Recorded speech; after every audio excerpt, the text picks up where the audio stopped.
Yep. That's good. There it is. That is very good for a plastic bottle of whiskey. That's $16. Special thanks to Heaven Hill. Thank you, guys. Old style bourbon. Heavenly. Your hill is heavenly. I might request another shot in the middle of this segment, just so you guys are prepared. I'm just trying to. Oh man. Tilt your head back and stare at the ceiling. Yep, that's what I'm doing. Okay. I'm good. Do you think? Here's good. a question for you. I'm good. I'm wondering myself in terms of hangovers. Do you think your hangover is worse, or even caused by the fact that you stayed up too late, rather than drank too much? Absolutely. Like lack of sleep has something to do with it. I'm convinced of that. Yeah. I've talked to drug addicts, and they say that is the most hardcore high you can get is from sleep deprivation. Yeah. Really? Oh yeah. Mm-hmm. Yeah. Well, one Dude at work, because he did meth and stuff, and he's like, but like not sleep for a week. He goes, it's way more intense. Yeah. Jeez. Like whenever every St. Patty's Day I do that thing where I stay up for like 2 days or whatever. You do? Yeah. Why? Because it's awesome. You're a stud. Well, what the tradition is, you start drinking on like on Friday afternoon or evening or whatever. Mm-hmm. Stay up all night and then continue like into the next day and Saturday. Dude, And that is impressive. once you get to Saturday morning, it becomes real weird. I bet. You start getting fucking weird, man. Yeah. Weird. Yeah, you start like laughing for no reason and shit, and you're like, the trick is you're not being hammered at any point. You're just kind of maintaining like a good buzz level. Yeah. Because if you got too drunk, then you'd pass out. But if you like ease up a little bit, like too much, then you'll just fall asleep. So, yeah, it's a delicate balance. It's impressive. Once you get there, it's. I don't think I could do it. I mean, you could give it a shot. You know, like this year, I've only known you. I haven't known you since the St. Patty's Day, so that's true. You can give it a shot. That's true. true. You know, make sure to have some time off. I don't know if you could get. I mean, I can't imagine going a full week. I mean, the most I ever stayed up was like 3 nights. Yeah. And I only did that twice because it's like you said, it's really weird. It's fucking weird, man. You get But I can't. I don't know if I could go a fourth if like for any amount of money because I was really running out of steam. Oh by the yeah. end of it. Well, that's a lot of hours being awake. Yeah. I'm You impressed. get shit just starts to get really surreal. Yeah. Once you've been up for more than like 2 days, like you get past 2 days, you're starting to be like, okay, I don't know what's going on anymore. It sounds like a Chappelle segment. Like shit gets weird. I imagine it's a lot of fun for people around you. Oh, I'm sure it is. Yeah. But it's especially doing it like a weekend. Did you do it for a weekend? I'm assuming. No, it was in the middle of the school week. Oh man. Ooh, fuck! I don't know how you did that. It wasn't fun. Well, I think even I don't know if it's worth. I don't know if whatever quote unquote high is worth the like how bad your stomach feels. Yeah, I'm not. Because I had to eat a lot more just to try to like. I felt sick to my stomach, but like after the first night of no sleep, then I don't know, like my hunger hurt me. Right. And so I had to eat a lot more just to keep that pain away. Yeah, it's less of a sleep thing than it is like some other stuff. For me that I've experienced, where you, once you get over that hump of like being away for a whole day, you're less like tired. Then I'm just like, okay, so what do I do now? I'm feeling really weird, and like I'm hungry. I think I don't know. Do I want more booze? Yeah. Of course, I don't know what it is. I've never done that if I haven't been drinking, so I don't really know what it would like. Just the straight ahead, staying awake feeling would be. I imagine that might be more or less difficult. I'm not sure. It was tough driving. Oh, sure. Yeah. You probably shouldn't have been doing that. No, I was commuting to school, so I didn't like have any other option. I mean, I guess I should have found something else, some other way around that. You're just like, I have not slept for 2 days. Yeah. I'm going.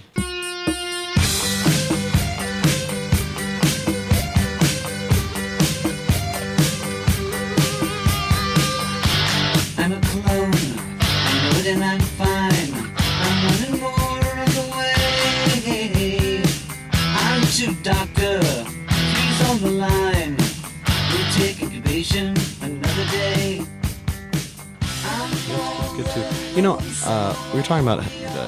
doing some things for like maybe like a Kickstarter or something for the podcast. For those of you listening, I think it would be cool if you guys would, if you've liked the Facebook page or whatever, Sure. if you just maybe send us some ideas of things that you would like to, if you were going to donate to us so that we can do more podcasting, just tell us what you would like in return for like a donation. Yeah. Would you like a T-shirt? Would you like a Window cling. Sticker. would you like us to make an MP3 Window of? cling, I like that. I was thinking we could make an MP3 of like all of us like leaving someone's voicemail or something. It's like you could use that as your voicemail yeah, message or that'd be something. great. It's real stupid or Yeah.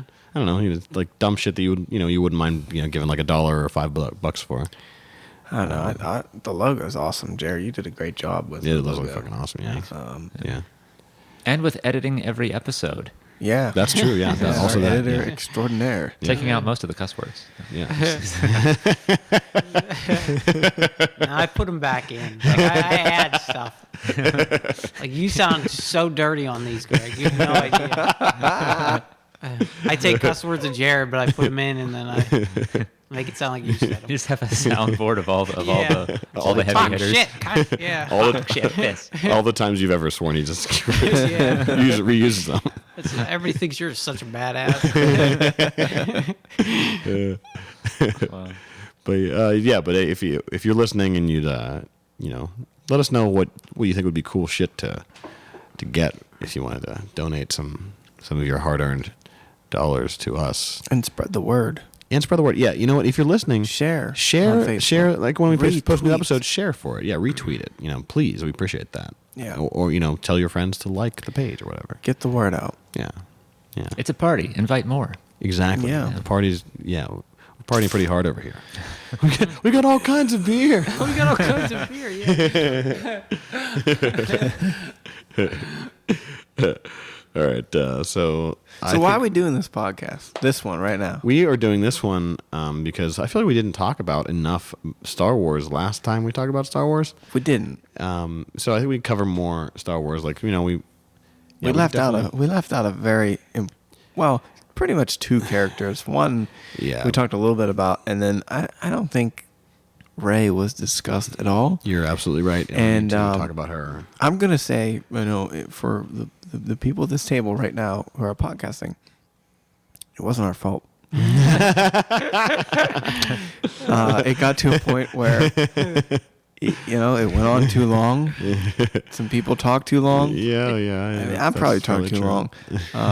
Others talked longer. Yeah. And Yeah, Jared gave the signal like, we're going way too long. And we were. Yeah. So we had to cut Wrap it. it up. Yeah. Yeah. But- Wrap that shit up, B. Yeah. So I guess in an effort to make sure people don't think we are like bigots and we didn't talk about Rey because we don't like women, like it's Yeah. not true.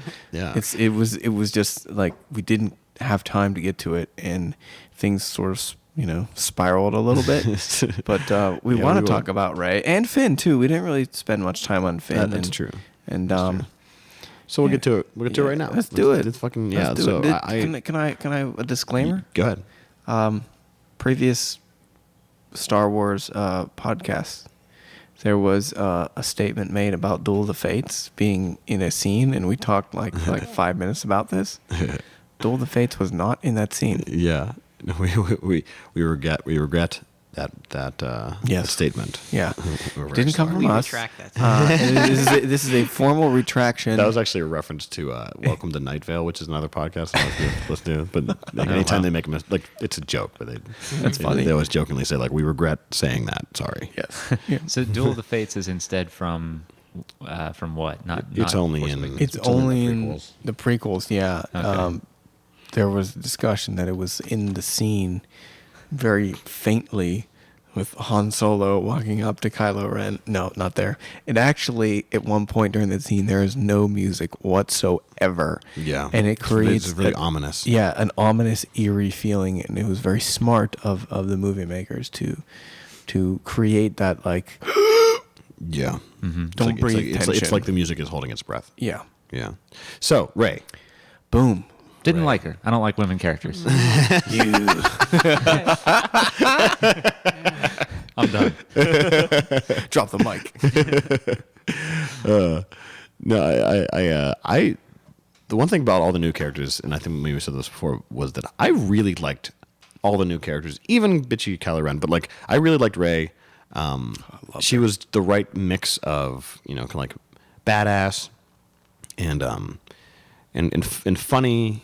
Like her comic timing, even though she's a lot of times Finn is kind of the one who is like being more comedic. Yeah. Her responses to his stuff are also really well timed. Like she's a great straight person. Mm-hmm.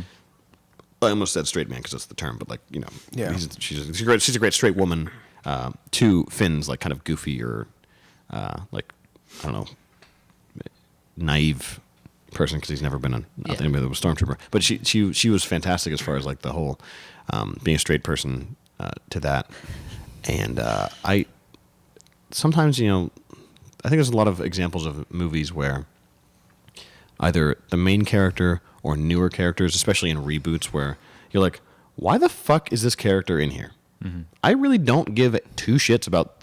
Like a good example would be like any Die Hard past Die Hard 3.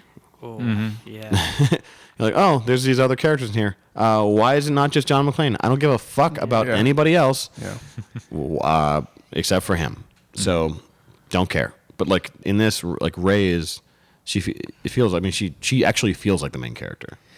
Yeah, she's very good. Yeah. You know what you said just before that about like her like balance with Finn's goofiness. Like it just made me think of the scene where she reprogrammed the door to shut and save him when he was like captured by that thing, and then he like meets her and he's like, "Oh, the door shut somehow," and she's like, "Oh, how lucky." Yeah. And then like they just move on. Like it was perfect. Like it illustrated her character so well. Like she could have been like, "Oh yeah, I did that." I saved your ass, man. Yeah, but she's like, "Oh, how lucky," and then they just move on. Like The important part has already been accomplished. The important part was not her taking credit for it. Yeah. Right.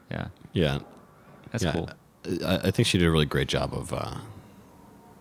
I should say Daisy Ridley did a really good job of being like a more involved. I wouldn't say Leia, but like a more involved even Luke, because she's Luke. Like she is Luke. She's the equivalent character in this movie. She's Luke, and I like that because in the first movie up until the very end, Luke is fucking useless, totally useless. Like who's the Force? He gets into a bar fight by like just being an ignorant asshole. I mean, he couldn't help. I mean, by being in the wrong place. Period. You'll be dead. You know. I mean, he didn't handle that badly. It's just, I mean, how did you handle it wrong? You walked into a place where you shouldn't be going. Maybe. Can I tell a story? Yeah. That happened to me. Really? All right. So. Left arm, right arm. I was probably no, not that far, but this was rough. So in the South Side, my friend Patrick Rice, he lived on 18th Street, right before going up the hill, like right before the underpass. Yeah. So Near Jekyll and Hyde. Yeah. So we discovered this after hours club, like you paid like your dues to be part of. The Polish Vets? No, it wasn't the Polish Vets. It was like basically in a house. It was very weird. Yeah. That's not like on Jane Street? I don't know if is it Jane Street? Yeah. Okay. It used to be right there. All right. Like that, yeah. And there's a pool table. Yep. Right in front. Yep. Okay. All right. So it was Polish Vets? Oh, yeah. Okay. All right. So we discovered this place and we go there a few times, and one night we go in and we're shooting pool, hanging out. It's like 3 a.m. or whatever, and this older woman takes a liking to me. And I knew like A, I wasn't interested, and because I was with another girl at the time, and B, like she was with another man, like, so like I wasn't going to like try and like, because it's a small place. Oh yeah, like it's one room. It's smaller than just this part of this room. Yeah, like you can't like get away with like stealing someone's girl in that setting. So I was just being polite. Like she would talk to me and she would like put her hand on my shoulder and like my chest, and like I would like back away and like like do all the like gentlemanly things. And I feel like at one point I feel this tap on my shoulder, and I turn around. to a fist in my nose. Oh, man. Yeah, her boyfriend sucker punched me. Oh. My fucking nose, like, blood exploded out. Damn. And the bartender, I give him a lot of credit. He was an older fellow, but he fucking moved fast. Like, he jumped over the bar, grabbed him, and threw him out. But, like, damn, was I in the wrong place at the wrong time. Yeah. Like, I was minding my own business, trying to just be polite and, like, play pool and talk to my friends. And Yeah. because this older woman was drunk. But after that, he gave me, like, free drinks every time I came in. Nice. Wow. Yeah, he was really nice. That's cool. Yeah, but yeah, like, The bartender, you mean? Not yeah, the the bartender. Yeah, Yeah. that guy was banned. Yeah, Okay. they revoked Yeah. his membership. That's cool. Yeah, Yeah. That place was something else. it was fun. Yeah. It was a fun little place. Yeah. Yeah. I don't think it's not there anymore. I don't think so either. Yeah, I was actually driving down that road the other day, and I was looking at the buildings. I was like, I don't really think it's there anymore. No, I don't think so. It doesn't look like it anymore. Yeah. Cool place though. Yeah. Yeah, but wrong place, wrong time. Yeah. That guy didn't like you. No. Yeah. I have the death warrant on blah blah systems. Although Luke is kind of a dick that second. He's like, "I'll be careful." Like, dude, Don't just be don't say dead. anything. Just fucking walk to a different part of the bar, different section of the bar. Be like, Ben, can we just go here, please? That's some of my favorite dialogue in the whole trilogy. It's though. great. It's You'll be dead.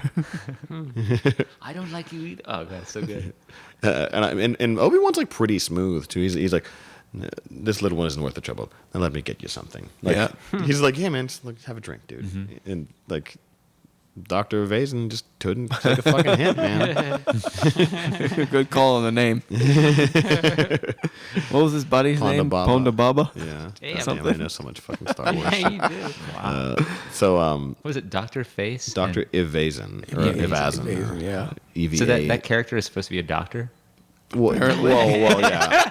Yeah, his Yeah, I never thought of that. Wow. In like 20 plus years of knowing that character's name, I never thought of that. That's great. well part of his death sentence He has a degree. like there's the fucking in the expanded universe stuff, he's supposed to be The book right there, Tales from the Yeah, it's Mos right over Eisley there, actually. Cantina. He's Yeah. like that girl who just got like that physician who just like beat up that Uber driver and threw all this stuff out of his car. And Oh, everything. yeah. I Just didn't like hear about that. totally different life. You know, like them at night. They Right. turn into a freak. Yep. But- Well, apparently he's only like a doctor with quotation fingers because he like apparently did the death sentences are because he does all kinds of illegal surgeries and horrible like experimentations and shit. He's like a Dr. Frankenstein type Okay. person.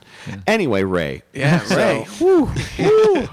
So, something that somebody pointed out to me recently, that I guess I was talking about Star Wars with somebody, and eventually, when you talk about Rey, you talk about how like she is somehow able to kind of best Kylo Ren at the end of the movie. Hyper competent is the word I saw online about her abilities. Yeah, I like that. And the criticism, but see, there was like it was funny. Like there's this like railing against that, and then there's like a champion of it.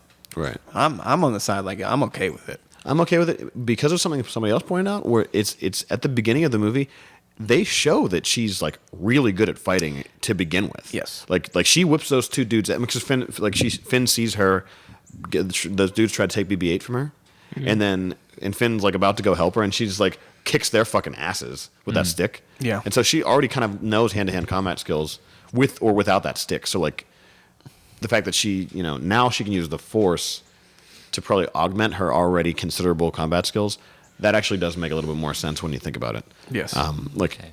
Imagine like if you're already like a good fighter, and then you figure out like now you have like this kind of thing like guiding your movements. Flowing through you. Yeah, and we're never really shown how good Kylo Ren is at lightsaber battling. He pretty much just the whole time is like flailing, like he's just like kind of flailing about it. His lightsaber is semi-broken. Like I showed you guys that book. Like the crystal inside is cracked, so it's not even a fully functional lightsaber. It's like a kind of a shitty one. That would help if they touched on that, like that he wasn't good with the lightsaber. Right? Yeah, that would Like definitely he help. was taught by Luke, and I mean, from what we've seen in the movies, Luke really wasn't great with the lightsaber. Nobody taught either. him. Huh? Right. Yeah. Right. And that's another thing. Like I He think learned from a they guy who really didn't know much. I think he tries to or J.J. Abrams tried to do that where especially when he like the guy tells him like, oh, they escaped, and he like just lights the lightsaber up and just like start like thrashing that fucking like. Vader would never do something like that because he knows how to use a lightsaber. He's just like, Kylo Ren's kind of like, I got this lightsaber, I'll just use it all the time. I'm gonna throw a tantrum with it. Right. So I think that it's not. The more I think about it, or maybe I'm just rationalizing it because I want to like the movie, but like, Yeah, that might be that. it does make a little bit more sense if you consider that she is already pretty fucking good at fighting, and it shows that like Finn isn't that good at hand-to-hand combat skills. He wasn't a very good stormtrooper to begin with. Like, right. Obviously he says he's a janitor or whatever. So Yeah. like he just became like his first battle was that battle at the beginning of the movie. Yeah. So he's never fought. He's never really fought at all. He's probably only been slightly trained to fight. I guess that's my thing, and I want to like it too, and I wish that, and a lot of times even with the before this movie came out with the prequels, we've said like, oh well, we're putting more thought into and justification for everything that took place in the prequels than George Lucas put into it, and in this case too, we're like, some of the stuff might be, in fairness, just going from the opposite side of it, there to arbitrarily, and we're saying like, oh, maybe this much, blah blah blah, and I'm hoping that maybe they hear some of the fan feedback and make adjustments and say, oh, maybe we should take this more seriously, because people clearly are.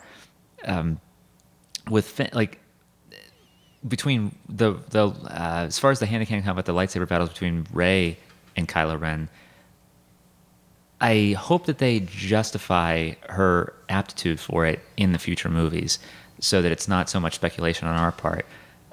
So that then in that context, we can look back on it and say, okay, this makes more sense than I thought it made the first time I saw the movie. Right. Also with Finn, it's less so because he doesn't have the Force, and he's not even a combat stormtrooper to begin with.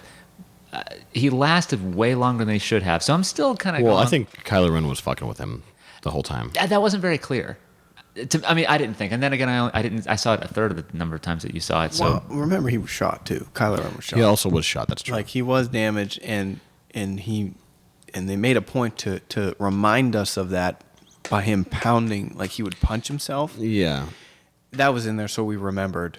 Yeah. He's hurt. Right. Like this is not. He's not full strength. right, because full capacity, Dark Jedi would whip the shit out of. that's true. Finn. Is his focus gone also, so he's not able to? Maybe he Force can't much? command. Well, He doesn't yeah. have full control of the Force. He's injured as well. That's possible. Plus, like the dark side, you channel all the emotions, and in that case, like if you were shot and you're really pissed off, you probably don't have any control over your feelings. Oh, yeah. So you lose Also- a little bit of control of your abilities. Also, part of the dark side is kind of like arrogance. So like Yeah. the fact that Finn is able to get a hit on his shoulder, and like maybe Kylo Ren is, even though he's hurt and stuff, he's not really able to use his power to its fullest. And then he probably even gets like overconfident because he's like, this guy doesn't have any force. I can feel that he doesn't have the Force at all. So I can just like kind of like whip his ass a little bit because he throws Rey against that tree and he's just like, all right, dude, let's go. And he's like, fucking whips him around a little bit, and then maybe in his arrogance gets tagged like just briefly. And he's like, okay, Then it's because over. immediately after that he fucking cuts him. Yeah. like right after that happens. So I think that also, and maybe he's not able to do this because he's injured. He can still do that thing where he freezes somebody just so they can't fucking move. Yeah. So I think his arrogance is also apparent, where it's just like, dude, you could just freeze him and kill him. Right. But and also he makes a point. He's like, he calls him traitor right before they start fighting. So he wants to teach him a lesson. Right. He's trying to he's definitely trying to make this like draw it out, like make it last. Traitor. Yeah. Like that's, if he was just like, this is another dude in my way, he would just cut him the fuck down. But he doesn't do that. So I'm assuming that it's intentional that he. Hoping.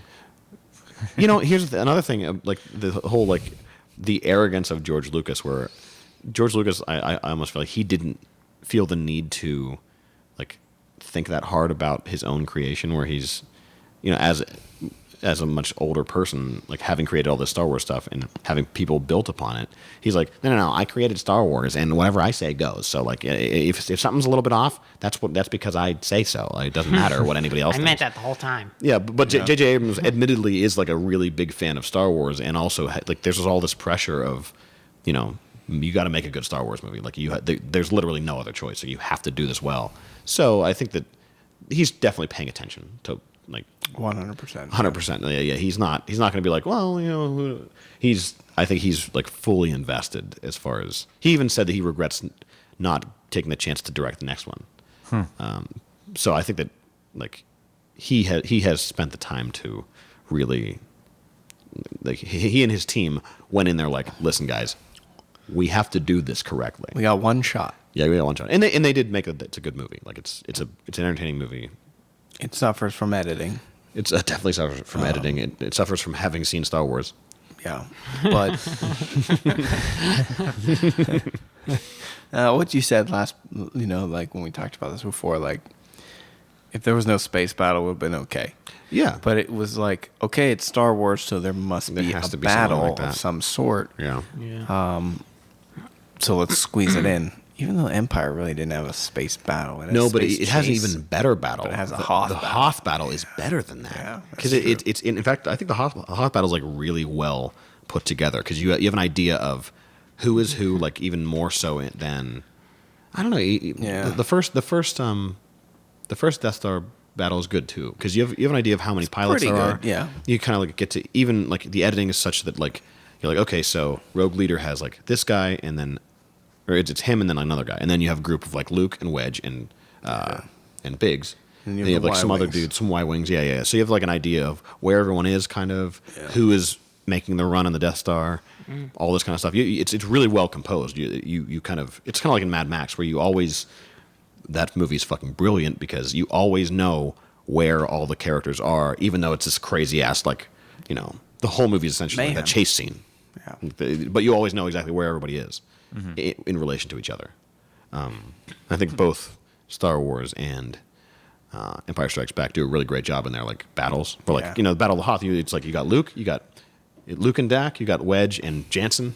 You got General Viz, prepare your men for a surface attack. You know exactly where everybody is pretty much all times. And I didn't feel that way in this. This battle was not conducted as well as those other ones. Like. You know where Poe is, but you have no fucking idea where everybody else is. Well, and like, it's just they had such a fucking small squadron going against this planet. Yeah. We get it. We start talking about this battle. We're talking about like bigger problems. I don't know. I think it's gonna be like let's get back to Rey for a very, very, very brief aside. Do you guys watch Game of Thrones? Yeah. General Veers. Yeah, it's the perverted. He's Grand Maester Purcell. Yeah, yeah, it's awesome. Yeah, and he's also Donovan in Last Crusade. Oh yeah, he is. Yeah. I love the fact he chose poorly. He did choose poorly. I love though that he's so old. Game of Thrones. Oh yeah. And like I don't know. I kind of just feel bad. Like I'm like, man, I remember you in Empire Strikes Back. You're so old. Well, and Admiral Ozzel, the one that Darth Vader chokes out, is Hitler in Last Crusade. Really? Yeah. Oh, that's awesome. Lord Vader, we've entered the Hoth system, and yeah, that's Hitler. That's that dude. That's one of my favorite scenes. Lord Vader chokes out Hitler. Pretty much. Well, there's a big thing. Like, there's a video on the internet that's like saying how what is it? Somebody goes back through time and history in order to kill Hitler. Harrison Ford. I don't know. It has something to do with Harrison Ford and Darth Vader, and I don't know. It's fucking silly. But and Hitler. There's two people from that same movie in another movie. That's great. Yeah. All right. So Rey. Mm-hmm. Okay. So one thing that bothered me that I saw about the criticism, because I really, really enjoyed her. Yeah. I thought her look was good. Like she was tomboyish, but she, still kind of pretty. Yeah. I say she's definitely pretty. Yeah, but there are people who are like, she's ugly. Like, well, who gives a shit what she? Hey, it doesn't matter. It doesn't matter, But like, why are we talking about that? Yeah. But one thing people were saying, and there was a pretty famous person on Twitter that said, I don't remember who. It'll come to me. She sucks because she's Mary Sue, and she's Yeah. perfect in every way, and like everything she does works out, and it's a fucking stupid character. And okay, but let's remember something. Like we're assuming that she is a Skywalker, I mean, or yeah, somebody who is. I mean, she's very powerful in the Force. right? The previous generations of Skywalkers were Gary Sues. We're gonna call Yeah, him he's Gary saying the same Sues? shit about Luke. It's like he blew up the Exactly. fucking Death Star like, with one proton Everything worked out for them too. torpedo. Yeah. In fact, it So- worked out better for Luke. He didn't in the first movie didn't wind up leaving Han because he was like mortally wounded. Right. You know, fucking she did everything. She tried her best, but she still kind of got her ass beat a little bit. She did. She did. I don't buy that criticism. Well, no, I've read multiple things where like there's a bunch of different like blogs and other sources where there's like this whole Rey being a Mary Sue thing is bullshit, and everyone should stop fucking saying that because it's not the case. It's Max Landis. Oh, really? He said that? I'm pretty sure. Max Landis can be an asshole sometimes. Son of Yeah. a bitch. Who's Max Landis? Remember we watched that Superman Death of Superman video? Yeah, I remember watching that. He's the dude who's narrating it. He's John Landis' son. Oh, that fucking dude. Yeah, with the long hair. He actually kind of looks like Kylo Ren. You're right. You little entitled son of a bitch. Yeah, it's like, well, he's a good writer. Like he can write the shit out of some shit. But like, and his he's- Superman American Alien is awesome. It's very good. So, Yeah. okay, Max, I don't like what you said about Ray, but I really appreciate what you're doing with Superman. He's just one of those dudes who wants to like say something that everyone's gonna be like, oh, I never thought about that. Oh yeah, wow, you're right. Like, shut the fuck up, Max. Sometimes, like that's not. We don't need that right now. I'm pretty sure Guillermo del Toro trolled him though on Twitter Good. after the fact. Good. And pwned him pretty good. Oh, this is only has to do with Guillermo. I'm not sure if you guys heard this, but he is supposed to be creating a movie version of Scary Stories to Tell in the Dark. I did hear that. Yeah, I heard that too. Holy shit!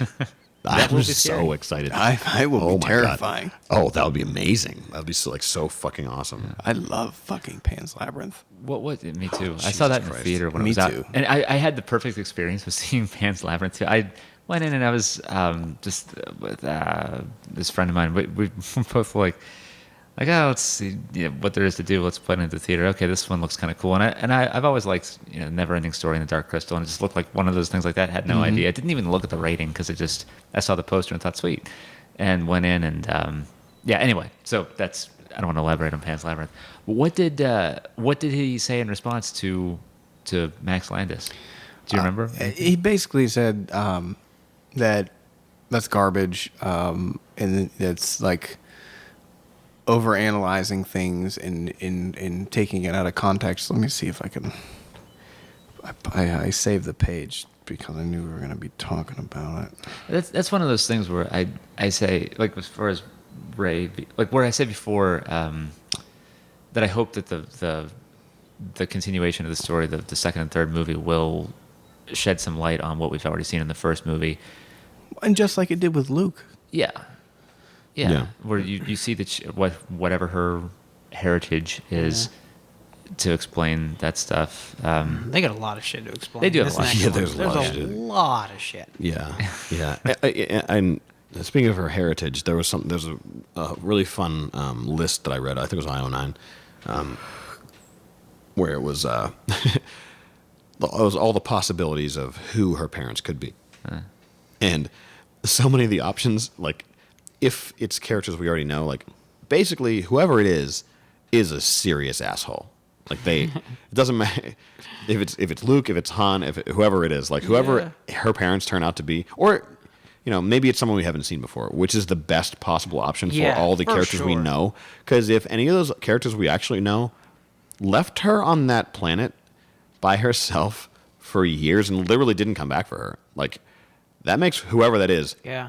a colossal asshole. They didn't even leave her with somebody to take care of her. No, Like they Luke- left her with that fucking guy. Yeah. The big alien thing that was like the one doling out those what portions. It's not like Luke with Ben Kenobi or anything, though. Yeah. Who plays him though? It's Simon Pegg, yeah. yeah. They left her with Simon Pegg. Yeah. Not cool Simon Pegg either. Here's what Guillermo said. He said the Mary Sue controversy is like encountering an orgasm sheriff halfway through an orgy, rating our own joy on a 1 to 10 scale for our own good. Quotes. Damn. A character's Mary Gary Souness is a sliding scale that enables a tone, genre, narrative choice, not a quality impediment. And then he responds to someone that says, there's a sour, self-appointed evangelical superiority that remains troubling. And I think that was like a blast to Max, maybe. I don't know. Damn. He took him apart with that. Yeah. I mean, but he's right. Like, Yeah. let's not fucking overanalyze a character. Like, Anakin could do all those things. Luke could do all those things. Now Rey can do all those things because of the Force. Shut the fuck up. Like, that's what the whole fucking universe like is built around. It's like, the same. who It's the same. cares? It's the because Batman argument where it's Exactly. Like, yeah. Oh, they couldn't do that. That's crazy. Well, fucking, it's Batman. So shut the fuck up. It's, I mean, because he's Batman. Probably even more inexplicable than would be Anakin, because neither his parents were. Oh, that's even worse because like he's Jesus. He is Jesus. Jesus. He just became That's what the George Force just made decided to him out say. of nothing. Jesus. Yeah. Anakin is Yeah. Jesus. Fuck all of that noise. At some point, I'm gonna actually write the full script of the. Oh, the revised prequels. Yeah, yeah, and then maybe maybe we can act it out here. Don't act it out. Oh, Christ. Act it out. Make storyboards for it, i.e., comics. Yeah, And- yeah. Good idea, Greg. Actually, think about that. Yeah, we'll act it out, and I'll narrate it, and you guys can be the characters, and it'll be fun. But no, fucking. I haven't really heard anybody say they didn't like Rey. When they talk about stuff they didn't like, they always bring up Kylo Ren. Yeah. Almost everybody says, like, when he took off that fucking helmet, I was Yeah. just done. Like, Yeah. you're just like, look at that douche. Yeah, and we kind of talked about it before. It's like I like the fact that he's the kind of dude who you look at him and you're like, I fucking hate your face. You look like a fucking teenager, and it makes me hate you. But the fact that I do have those feelings towards him means he did a pretty good job. Like He didn't, like, he himself didn't do a bad job. I wonder what it is that I have a discrepancy with. Whether it's the direction that the creators had to begin with, like in the pre-production, in like the writing talks about it and everything. Was it the? I guess in thinking about it after the fact, I'm glad that they didn't just have, I'm glad that they didn't just cast Tom Hardy in some like new version of Vader and try to make him just as badass in his own way. Like, this is. Are we supposed to hate him? Are we supposed to? That's the thing, Are we yeah. supposed to look at him and say, "You're a little piece of shit"? Right, You right. Who thinks he's all that? yeah, because with the different villains, like it could be, let's just go other Star Wars villains. Like, I don't personally hate Vader at any point, even though he's completely one dimensional. You want him to be a badass like Vader. 'cause Yeah, you don't yeah. really dislike Vader. Well, yeah, because like Vader is, like I said, one dimensional. There's until the very end. Like you don't see Vader until Return of the Jedi doing anything but like just killing people and being badass and all that stuff. And you're like, yeah, that's fucking cool, awesome. But I think they were definitely trying to do a different thing with Kylo, where it's like, it's like, do I hate? Like I feel like distaste for him. It's like, I fucking know people like you, and I hate. They're annoying. They annoy me. Fuck you, man. Whiny fuck. Like you're the one that takes out Han Solo. Fuck you. And that's why. Although I say like, oh, maybe we're supposed to hate him. Maybe that's the like they're making it different from Vader. Then again, if we were supposed to hate him, why is he on every lunchbox and T-shirt that I see? I don't like him. That's because kids. Because Kids of the merchandise, like he looks cool. The and that's- way He does he look looks. awesome. You Yeah. won't like Like him. my son has, before this movie, he loved Darth Vader and Stormtroopers. He could not grasp the fact that they were evil and bad. He just thought, well, they look way cooler than those guys. Yeah. So Guys I'm in gonna the I'm gonna robes. pick you. Yeah. And it's the same thing with Kylo Ren. Like he's starting to call him Kylo Ren, but he's like the other Darth Vader. I like him. But in I've talked to like other parents, and they're like, "Yeah, my kid likes the villains. I don't know why, but because they look cool. Because they look. That's why people like Cobra Commander. and Yeah, like, fucking, oh yeah, even though he sounds They ridiculous. need to give somebody a He cool does helmet sound on that's a And Jedi. Skeletor. Like, that's a good guy. Same voice. Yeah. Yeah. That's a good Same point. guy? That's one thing that the Jedis are missing are cool helmets. Cool some helmets. prosthetics. Actually, Give that's the Luke thing. a cool fucking helmet. They're Yeah. gonna be like, yeah. That would be cool. Well, I have 2 points. That actually, so one, Maybe some knee pads. before I shift away from Kylo Ren, one thing that is cool about his design is that he has a cloak similar to the Jedi. It's like this by design. It's like a neat hybrid. It looks like Luke Skywalker's cloak in Jedi. Yeah, yeah, It's definitely. black. It's a big black cloak. Whenever he first shows up at Jabba the Hutt's place, yeah. So that's kind of I do like that about his character design. Yeah. So he has some elements of the Jedi training. Well, I don't want to say that that's it. I'm just saying that that's representative in my mind of his elements of a Jedi background, or his path towards he Jedi. kind of looks like, not entirely, but he looks a little bit like Luke looked in Return of the Jedi, like all black, Yeah. like black robes, black cloak, all that kind of shit, like the high black. Does he have?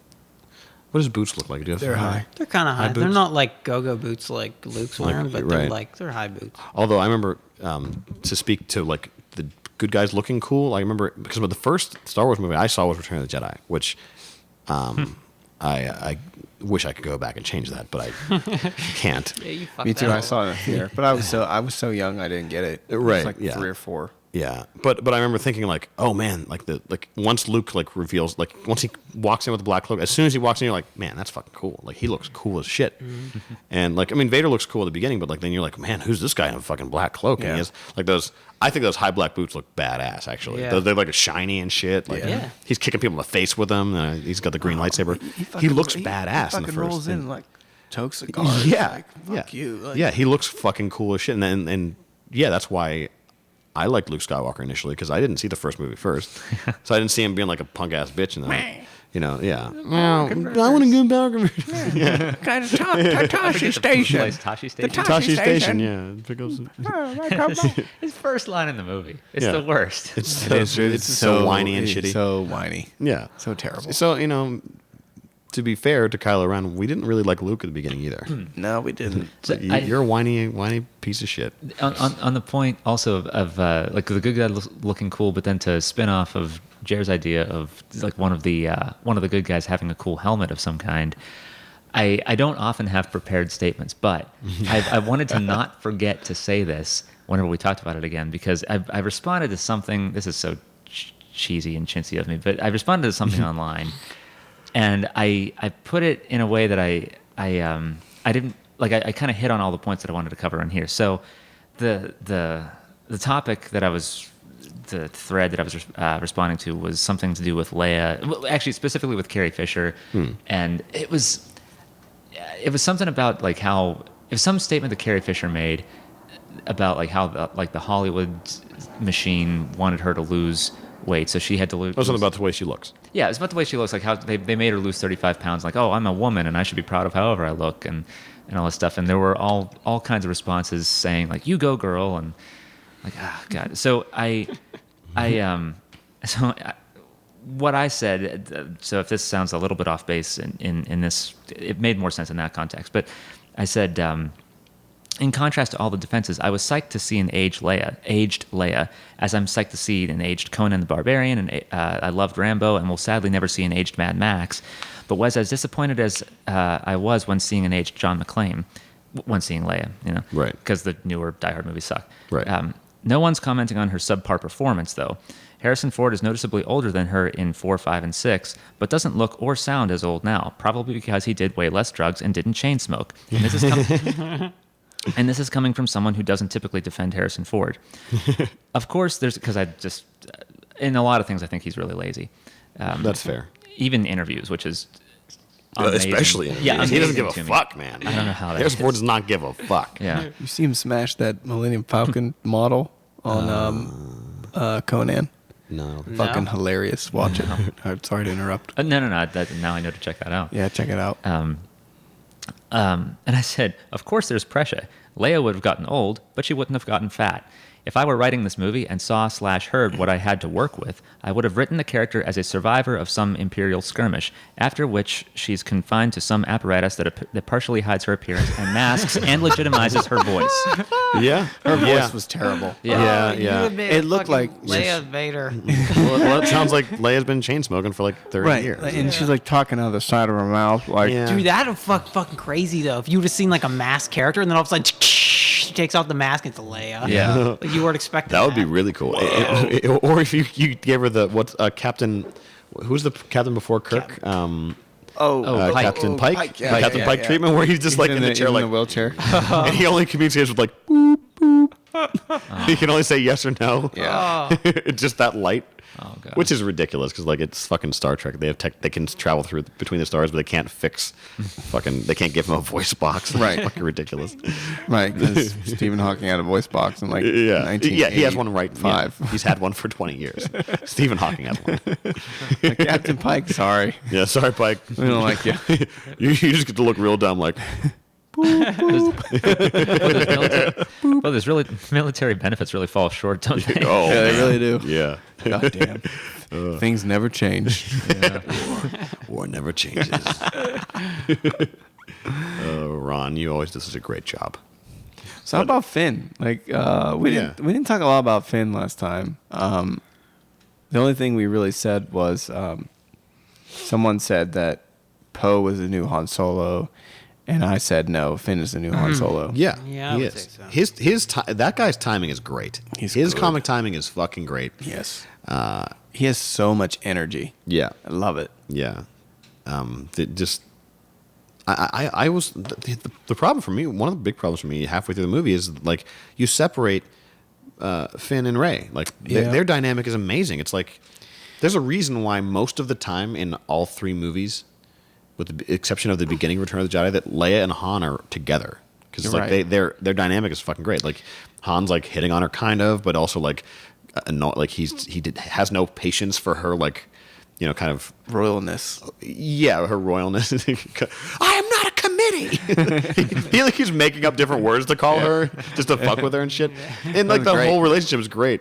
And so like taking Finn away from Rey is like I think it does disservice to both characters. You where were it's like, you were so right. they're not as good without each other. I remember the first time I saw that when that scene happened where she was being carted away. Like I was thinking in my head, like, no, that's not the direction this should be going right now. No. Because you just built us up to this great dynamic. Yeah, and now you're two of them taking together, it away. great. Yeah, Yeah, I didn't like that either. yeah. Hopefully, we'll get more of the two of them together in the next movie. I think so. Because I don't see a lot of. I mean, you don't even have a lot of characters left, really. You got the two of them, Luke, and I'm fucking tired of C-3PO and R2-D2. And like, I can tell that Anthony Daniels is old, and like, Yeah, I'm sick he of just C3. doesn't.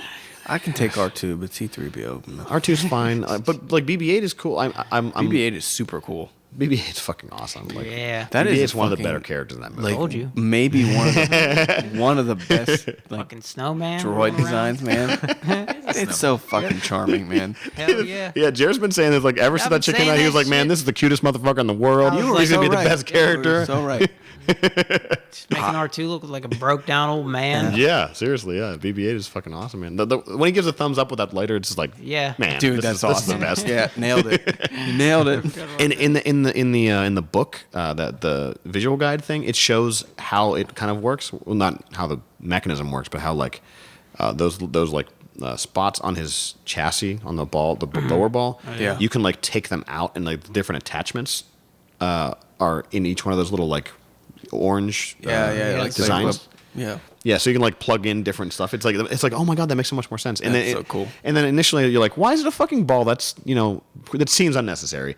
And then you realize like, oh wait, because he can literally traverse any surface, Anything. Like and also like And he doesn't need a fucking jetpack. oh my god, Yeah. don't even start that. R2's like a walker. He's kind of like a walker. Right, yeah. Like, that's how he kind of. Yeah, BB-8's more like a speeder where it's like Yeah. it just kind of hovers, Yeah, yeah, and it makes way more sense that they specified whenever he's rolling in the sand, like because R2 like his gears would eventually get ground, Yeah, he'd be fucked in the sand. filled with sand. So like him being a ball is way more. Roll. Yeah, it makes more sense. Love it. Which yeah, Love BB-8. fucking brilliant. My son's birthday's coming up, and he wants a Star Wars party. You're gonna get him that little. BB-8 He said, I want R2-D2 and BB-8 to come to my party. And I said, I don't know about R2-D2, but maybe we can pull off BB-8. I don't know, man. That fridge is like $10,000. You know what I'm talking about? No. The R2-D2 fridge? The fridge, yeah. Yeah. Okay, so it's R2-D2. It's literally R2-D2. It's like this tall. Full size. It's a full size R2-D2. but the center compartment is a fridge, and like you can call it over, and it'll bring you a beer. No God way. damn. Amazing. Yeah, or a drink or whatever. Yeah, Yeah. It's fucking, but it's like $10,000. It actually might be 20. I'm not sure. It's very really expensive. fucking expensive. Wow. But I'm gonna get that Sphero. Right, together. BB-8. They built BB-8. Yeah. Yeah, I mean, that's cool. you can control it from your phone. Yeah. So I'm gonna just roll it up to him. Yeah, Yeah. He'll be pumped. that's cool. R2 wasn't controlled with a phone. He was voice activated. I'll be impressed when I see that. You mean like the toy? That fucking. No, I'm saying like in real life, if you can, Oh, if you can yeah. like speak to R2D2 and then he comes over and brings you a beer instead of Oh, right. having to like remote control it. You guys see That's that child's commercial where the dude that kid builds an R2D2 and it rolls over to some girl's house and he asks her to like prom or some shit. Yeah. No. No, it's not. I think it puts out 2 Star Wars tickets. Oh, does it? Yeah. Okay. yeah. Okay. Yeah, I've Pretty- seen it. Yeah. Yeah, pretty clever. Yeah. And if you did that in high school, you would get laid all the time. I bet. Yeah, absolutely. Because everyone likes R2D2. Whether or not they like Star Wars, Right. everyone likes R2. That's true. Yeah. If R2D2 rolled up to your fucking house, and you'd be like, well, I don't know what this is, but it's cool. Now I'm going to do whatever he says. Whoever sent this sticks is out. getting some intercourse. Yep. Yep. Looks like I'm sucking some dick tonight. Someone sent R2 to my house. I'm up. It's my time now. Yep. My time to shine. Yeah, man. No, Finn though, like Yeah, Finn. excellent character. I mean, Finn and Ray should not be like Ray and Chewie. I guess I'm assuming is gonna be the thing. Yeah, like the two of them are gonna be like a pair. I don't know how that's gonna go. I don't know. I mean, everyone likes Chewie. Maybe they'll just kind of phase him out. That's the thing. or maybe I loved- maybe Finn will slide into that role while Rey's Jedi training. Maybe. Yeah. I'd like that. Well, yeah, would be okay. because it is kind of funny whenever Finn is trying to like help Chewie, and Chewie's about to like trying to kill him. That's great. He's like trying to because Chewie got shot or whatever. He's like, The Chewie screen time was awesome. Chewie they did a great job with him in Yeah. this movie. It was fucking fan. Although I mean, like, there's no substitute. Especially they gave us such a great glimpse of the newer Han Chewie relationship. That shit was gold, pure fucking gold. It was, like you said, they're like an Every old moment. married couple. They're an old married couple. Yeah, It's they're- amazing. They're Like so that's perfect. everything they do together is was like fucking fantastic. They're perfect for one another. And would eat one on the planet and like Han's just finishing up yelling at Finn. He's like, "That's not how the Force works, idiot." and she was like, "No," and he's like, "Oh, you're cold. Okay." A, nothing to do with what we're talking about. Yeah. And B, you can't just shut up.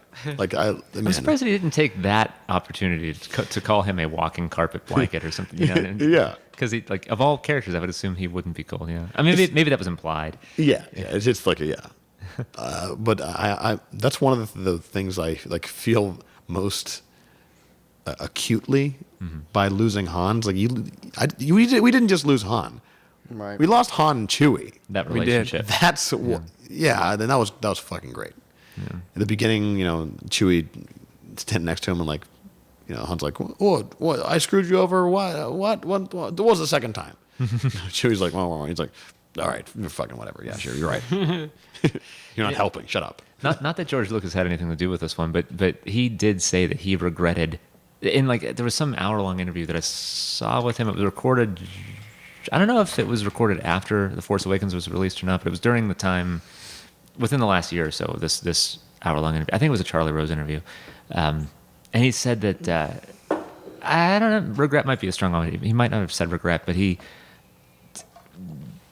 I'll say regretted that he killed Obi-Wan at the beginning of at the end of the first movie, because he didn't know how big it would get, that he was going to do, that the whole legacy would grow to be so huge. And after that, he's like, well, I guess maybe I can make him a ghost. So like, now Han's dead at the end of the first of these new movies. He doesn't have to follow completely in the footsteps of Obi-Wan dying in the end of the first one. I don't know. Right. It doesn't have to follow it. It is a moment, like a Star Wars moment, but it doesn't have to follow that structure, you know. Yeah. Like there's no need for that. I find it funny, like after like growing up and reading about Star Wars and stuff, like to read that Alec Guinness hated his role. Yeah. But he still came back to be the Force Ghost. Mm-hmm. You know, but like he hated it because the dialogue was horrendous. And apparently like he ad-libbed a lot of things on set and it worked out probably for the better. But you know, it's funny that he came back to do all those things. And it's also funny that Harrison Ford came back because he also hated mirroring the same exact thing. Yeah, like he despised being Han Solo. He wanted his character to be killed. But when The Force Awakens started to be promoted actively in the media, like he was always there. Like always front and center, like, and he was having a good time. Like every talk show he was on, he was having fun. Like he looked energized. And I wonder if that's because he like knew that his character was killed off, and it was like, monkey off my back. Yeah, I'm he's done. like, finally, I'm done with this. Yeah, like I'm done. Moving on. And just for a second about Alec Guinness, like if you watch the first Star Wars movie, in fact, I think Jerry, you told me about this. Like someone edited in, Yeah, I know you're talking like about. like the Anakin scenes with Obi-Wan's recounting, like in the whenever he's there, he and Luke are in his house, and he's like, I knew your father when he was already a great pilot, but and the Force was strong with him, and it's him. Someone edited over top, like within that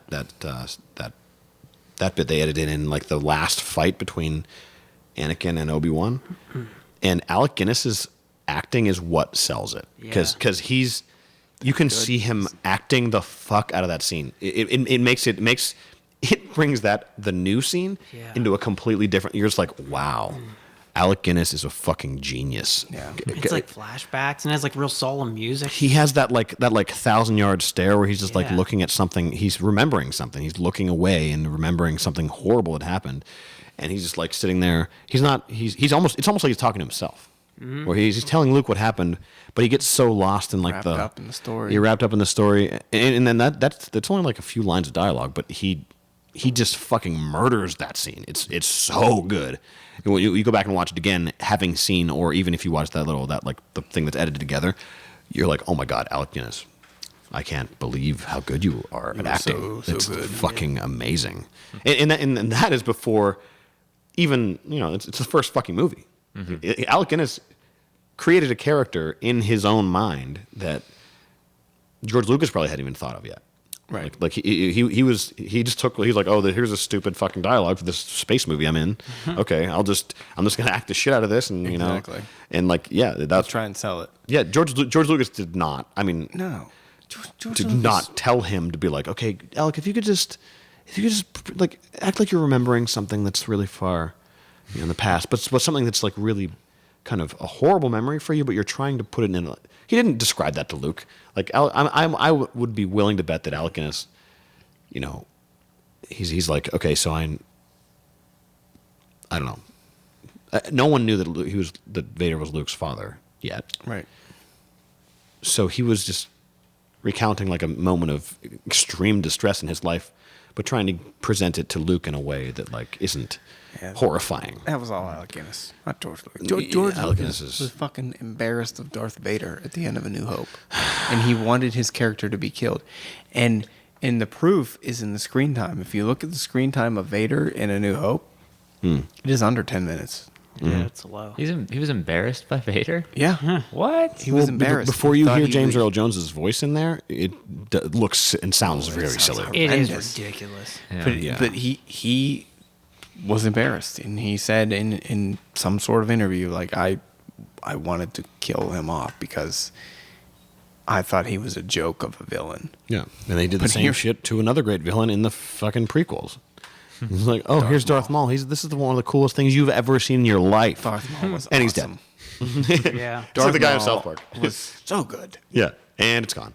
Oh, Here's a cool villain, and it's gone. Yeah. Full blown Sith, total badass. At his prime. Yeah, Yeah. Not half robot. yeah. Fucking- Kills Liam Neeson Liam Neeson doesn't die often in movies. Liam Neeson's, yeah. Liam Neeson's does not die often in movies, yo. No. He does not die. But fucking man, Darth Maul killed the fuck out of Liam Neeson's. And then he fucking got cut in half in the corniest way possible. Really, like I'm gonna hang off this fucking little post. I'm gonna force jump up and get my lightsaber, and I'm gonna cut you in half. You blocked everything else for like 30 minutes of a fight, but you're not gonna see that one coming. All Darth Maul would have had to do was just put his lightsaber out like this. Yeah, that's it. That's it. Just in front of, above Ewan McGregor. Although as quick as he was moving throughout every other scene and like deflecting everything, and like 2 Jedis were like, "Fuck, we cannot beat this guy." Yeah. And then he has like such an advantage. Which, holy shit, I just thought of this. Oh my god. Obi-Wan says to Anakin, "I have the high ground. It's over," in Revenge of the Sith. He does. He does fucking say that. And yeah, was that intentional? I don't know, but goddamn, that fucking just came into my mind. Like, so there's no way that Anakin could have known about the first, like that battle between, other than having heard, maybe Obi-Wan told him about it. What? Okay, if George Lucas was a genius, he's not. If he was, he would imply that Obi-Wan had related that story to Anakin, and so Anakin tries the same move that Obi-Wan tried To taunt him. just but Obi-Wan says like, "Don't do it because I know what you're gonna do." And he tries it anyway because he's arrogant, and then that results in him being struck down. Like, I would love to think that that's what George Lucas was thinking, because that does make sense. It's like, I don't believe it. If Obi-Wan told Anakin's like has the low ground, and Obi-Wan's like, "Dude, I did that shit. I know what you're gonna try and do. Don't fucking do it." And he does it anyway. Like, do you think that's a very, very lovely justification you just gave. It's really good. That would be cleared up if George Lucas chose to give us a little babying flashback of. No, I don't mean that. No filmmaker should ever do that. Forget. No, you're right. You're right. It also I don't know, man. Like that, I never thought about that until you just said that. Well, holy shit! Honest to God, I just thought of it. That would be brilliant in this conversation. All they would have to do is power of whiskey. Yeah, goddamn. All they would have to do would be to like give a hint that Anakin had heard that story from Obi-Wan.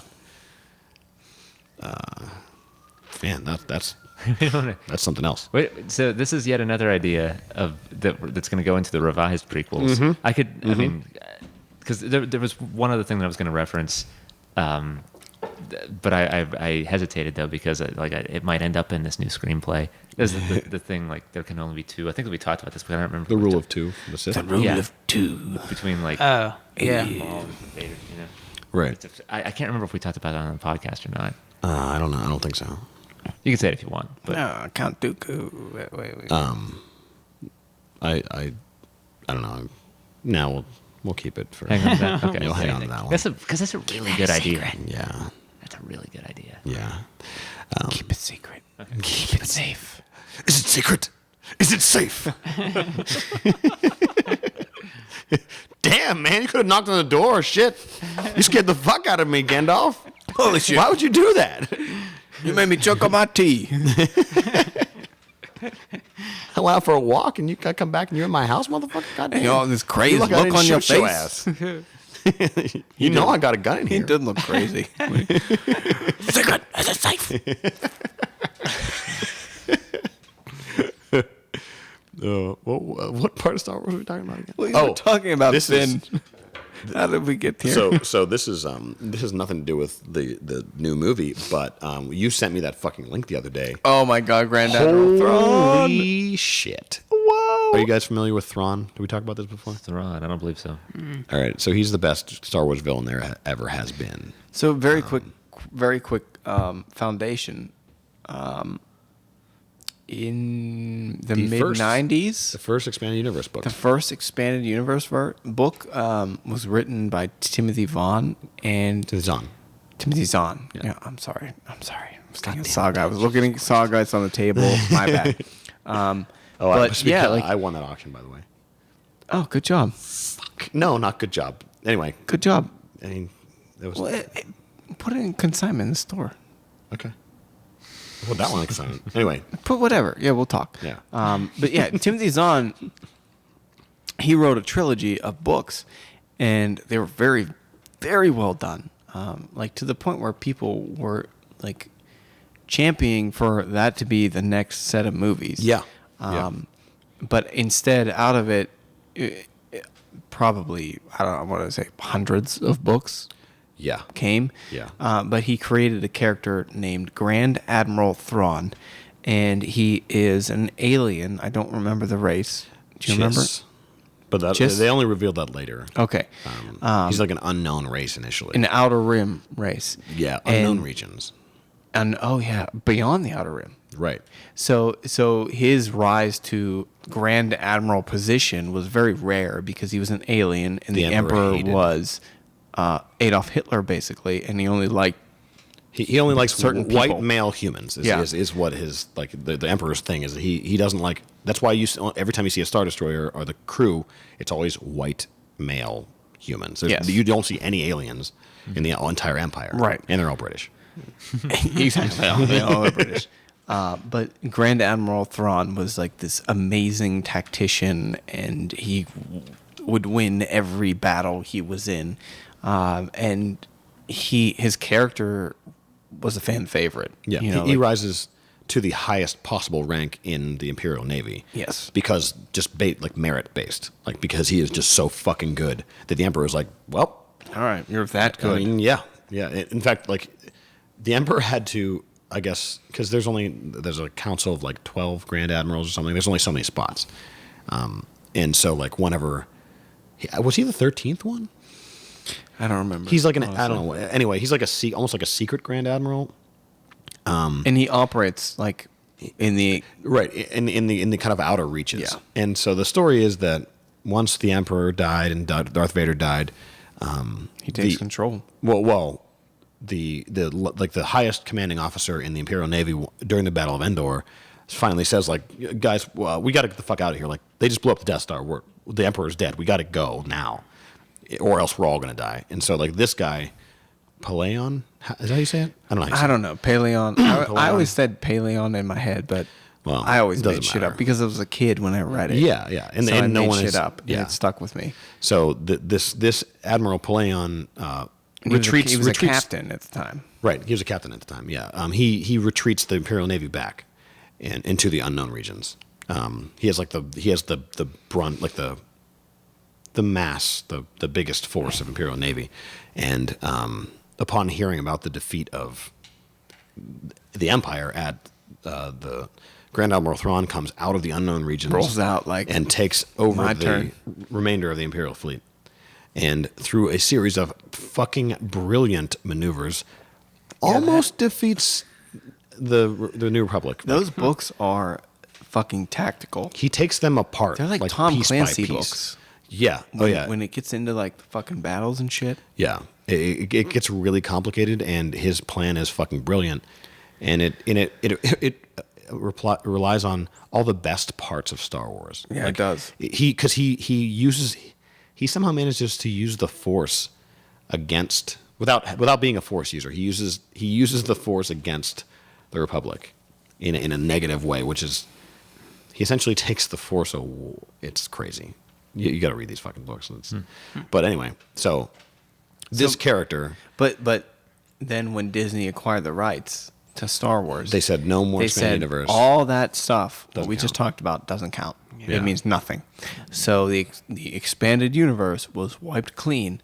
So the future of the expanded universe was left open.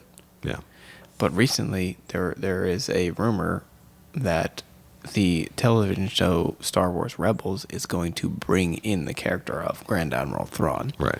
Because he's so popular and so important to Star Wars fans. He's the most important expanded universe character that there is. Like if I could personally wish for one character to be still in Star Wars, that's him. Like it's fucking him. It's him or Mara Jade. One of the two. But him. Mara It's him. Jade is It's definitely him. out because of The Force Awakens. Right. So she's out. Right. So it she's is not him. necessarily definitely out, but like she's not going to be the same character. Right. She's not. Most likely she's dead. Thrawn could be the same character. Thrawn could be the same character. They could say like he did all those things, and lost the battle and disappeared for a little bit. Well, that's the thing. Because there's 30 years to work with. Yeah, I was going to say, do you think that Disney would go for that? That they would allow that to happen to bring? yeah. I don't see why not. Also, because it's like such incredible fan service that. And we live in the world of fan service. We live in a world of fan service, and like you would have the fans like jumping for joy if you added that character in, and also it's kind of implied that. Well, in that the visual dictionary book, it says that the empire retreated into the unknown regions. Where he's from. That's where he's fucking from. Okay. And so it would be totally reasonable to introduce him as far as like, although They look cool too. now Blue skin, red eyes. he has blue skin and red eyes. That's fucking cool as shit. Fucking awesome. He looks so fucking awesome. And the Grand Admiral uniform, instead of being like the military gray, White. It's white. So no longer the white male human. No, it's a Exactly. blue male. Yeah, I'm assuming British, but Couldn't infer that from the written word. yeah, Easily. yeah. Plus, it was spelled, in the color blue, CLOO, but COLOUR. You are. Also, at the end of the Aftermath book, the first new book, the main Imperial, like the head Imperial person, reports back to someone who you don't know who it is. Oh, the other thing I was going to ask was, are those books, the expanded universe books that are now wiped clean because of Disney? Are they even in print anymore? Yeah, you still buy them. You could probably buy them, but I doubt they're being printed. Like once the stores run out, I bet you can't buy them anymore. You think so? Yeah. Because I mean, they're still doing like the Legends series and stuff like that. Well, that's different because Marvel and Disney reached an agreement and they put a certain label on it, Legends, Right. and they print it in the graphic novel form, not comic. Yeah. Yeah. So, okay. First of all, this is confusing because the name of this character is Ray, R-A-E, not R-E-Y, which is Really dumb. That's really on- fucking on stupid. the part of that. book. But so it says Ray stands on the bridge of the Ravager, which the Ravager is the Super Star Destroyer that is crashed on Jakku in the movie. Oh. That's the upside down one that they fly through. Okay. The Falcon flies through. That's Yeah, the Super yeah. Star Destroyer. And it says there, staring out the window at the glowing Vulpinus Nebula, is the Fleet Admiral, who you don't know who that is. And I'm not assuming, but I would love it so very much It would be so if easy. the and such- Fleet Admiral that was. would be the best example of fan service ever. Also, this whole book, essentially in this little epilogue, it's like 1.5 pages. It implies that the Fleet Admiral sent her into this situation that was like really, really dangerous, so that she would prove herself. He essentially sacrificed like a bunch of shit in order to just test this one person, That is a dingus move. which is yeah, but it's also the sort of thing that Thrawn might do, like if he thought that the benefit was greater than the loss. Yeah, because he tested Paleon like that all the time. Yeah, and it says like Sloane doesn't know how to feel right now. It's some strange mix of terror, disgust, but also hope. Did he try to betray her, or was it truly a test he expected her to pass? All she manages to say right now is, "Of course, Admiral." And this is him. He says, "Now, if you will excuse me, I have thinking to do." He gently touches her shoulder. Fucking Thrawn. He gently touches her shoulder, a seemingly warm gesture, until he uses it to turn her around and send Sloane on her way. That's Thrawn. That's the end of the book. That's how he was fucking written. It's got to be him. That is It's hopeful. gotta be him. That author is hopeful that they will take Right. that and Well, use it. they're all working together. Disney's not going to let people just do whatever the fuck they want. He's not like, hey, maybe hopefully I'm going to put these seeds in here, and maybe someone will be like, oh, that's Thrawn. Do you think Disney's like, hey, Chuck Wendig, I know you got the license for this book. You need to write Grand Admiral Thrawn, but you cannot name him. Maybe. if that's the case, I have way more respect for Disney and their appreciation for Star Wars. Look what they're doing. Marvel, they're doing a great fucking job. They know They what are. the fuck is going on. They do a Disney good job does with not Marvel. fuck around when it comes to doing tie-ins. Disney owns the world, man. I know. Star Wars, Marvel, ESPN, ABC. They own everything Yeah, I love. scary as fuck. Yeah. Yeah, They own our lives. Disney owns all the things I love so much. They really do. Yeah, but man, that's it's got to be Thrawn. I hope. I hope so much. I hope that it is true. He's going to be in Rebels. Yeah. Even though I have not seen one episode of Rebels. If Disney were brilliant, they would. Because and this might sound kind of crazy, but you know how in Empire Strikes Back, until Empire Strikes Back, you just assume that Darth Vader is like, you don't even know what how the Empire is like comprised. You don't know what the fuck the deal That's is. very true. They mention the Emperor one time in Star Wars. It's like the Emperor has dissolved the Senate. That's the only time you ever hear about the Emperor. Yeah. And then in Empire Strikes Back, you see Darth Vader go into a room and then like kneel down, and then like a big, like kind of shadowy image appears in front of him. Once again, a shitty hologram. But The shitty 1970s hologram, even though it's like it's 1980 not Ian McDermott, at though. the time. I know. Which I like. It's what's his name? Yeah, they said he was going to be at one of the Comic Cons coming through. The original Empire? Yeah. Oh. He's at Well, Steel it's- City Con. it's, Because I seen it, and they said the Emperor was going to be there, and I seen the picture. I'm like, who the fuck is that? Because I didn't know. That's not my emperor. Yeah, I was like, What's nah, his dude, name? I know who the Emperor is. That ain't him. It would be great is if somebody, because people go to Comic Cons dressed up. Somebody's dressed up as Vader, is like gonna wait in line for half an hour to talk to that guy. You just go up and kneel, and Just go up and kneel? yeah, that would be so just kneel. That's all you have to do. He's Just probably kneel taking there. so many pictures of people kneeling in front of him. What's his name? Yeah, it's true. I guess that's not an original idea at all. Forget I said that. It is. But the effect of that while you're looking for that, I got that too, where you see how badass and unforgiving this figure. I won't even call him a character, but the figure of Darth Vader, and then you see him kneel to his superior, and you think, oh my gosh. Well, that's what I was getting at. Was even though we've seen Snoke or whatever the fuck his name is, Yeah, he's the douche. I hate that. Everybody hates that. Because Somebody called him J.J. Gollum Abrams. to me before, and I was like, "Cause that does kind of look like Gollum." You know, Yeah, well, because it is it's Andy Serkis. It is Gollum. He No, looks it's literally like the person who played Gollum. That's Like, true. he's the I one know. playing that fucking character. That's true. Thing looks like it. Yeah. He looks like one of the Camino cloners, but fucked up. Well, he looks like one of the vampires from the end of fucking That I Am too. Legend. Yeah, that too. Like the shitty God, vampires from that You know, movie. I Am Legend. Have you read the book? Yes. Yeah. That is one of my favorite books. It's fantastic. That movie does such a disservice to that story. it's because it's not the same at all. Because that book was written in a time where it was called postmodernism.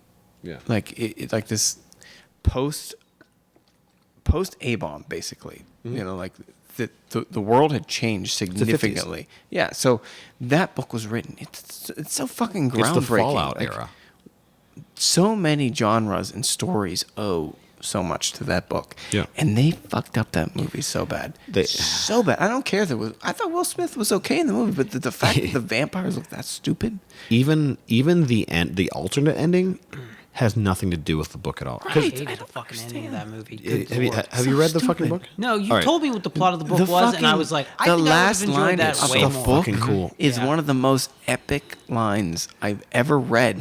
Yeah. Like the most powerful. It's where the fucking title of the book comes from. Exactly.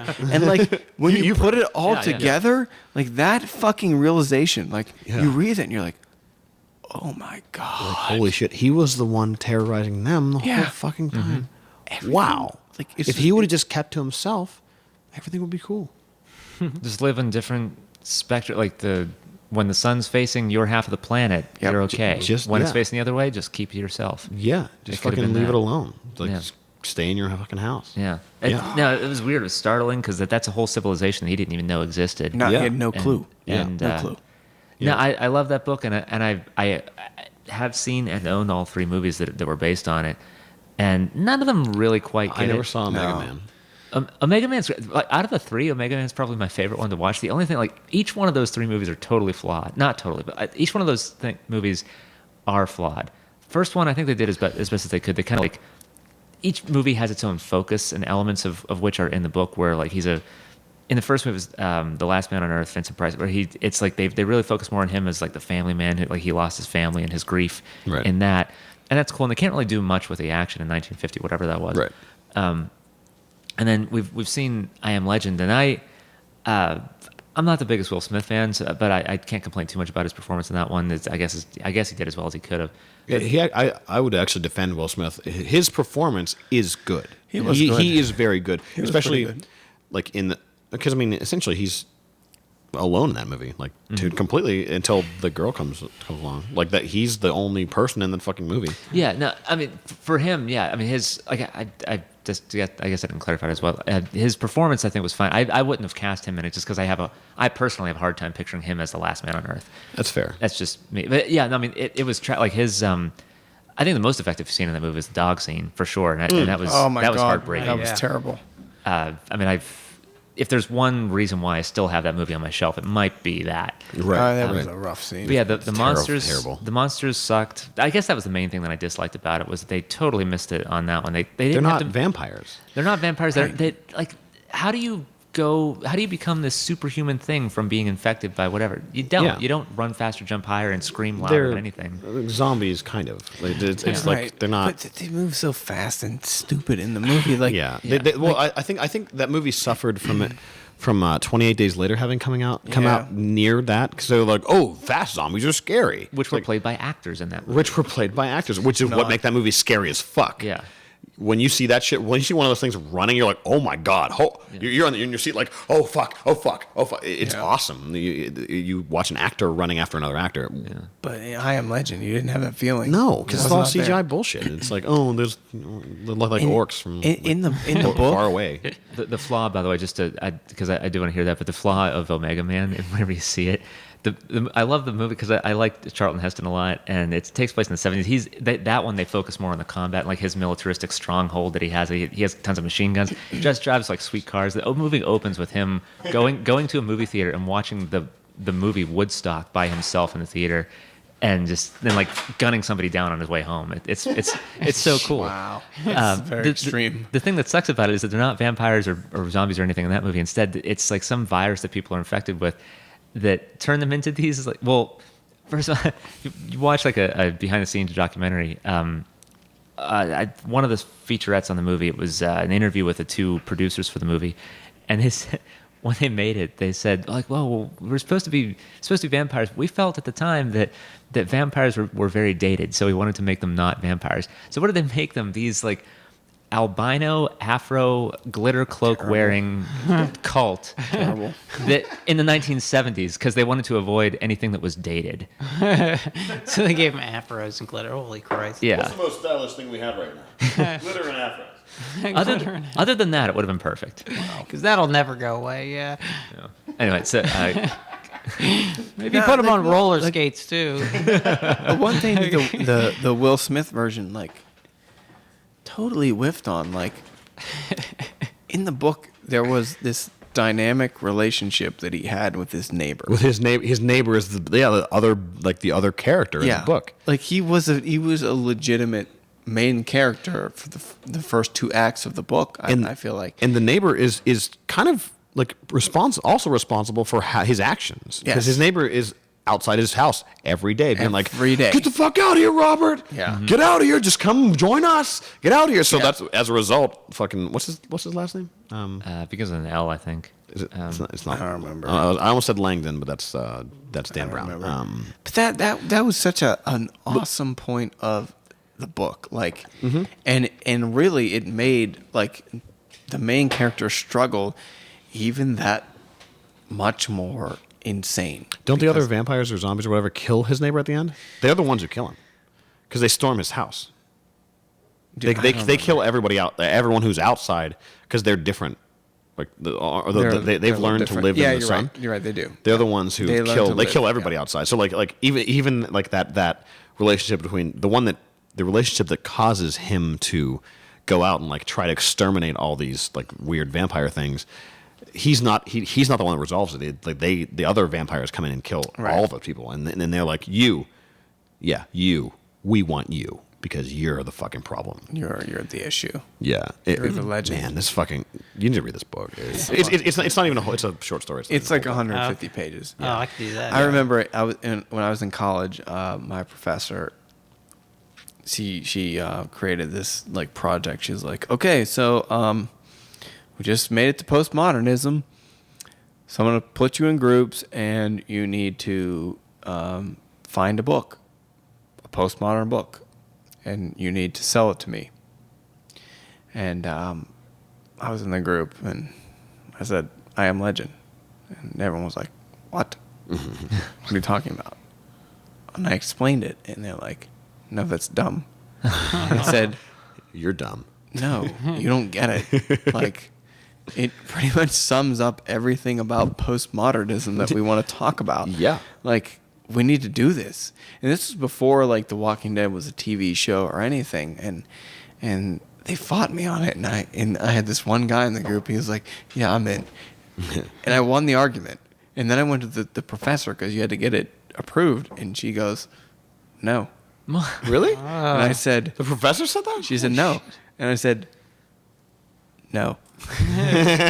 This is the This is book. what we're fucking doing. And I told her what it was, and she didn't know about it. And at the end of the conversation, she said, you're right, I'm sorry. Good. Because That's good. Like, that's pretty cool. And that I've never had anyone pick something like this before. Yeah. And I have no idea why I read the book, but I just did. Like not long before that, but I just did. And like it was one of those moments in life where you're like, I feel very satisfied with everything. Yeah. Because everyone doubted. Like, everyone doubted everything I was saying. And instead of like just giving up and being like, whatever, I don't care. Like, I can pick a book, random girl in my group, and we'll probably still get an A. But like, Right.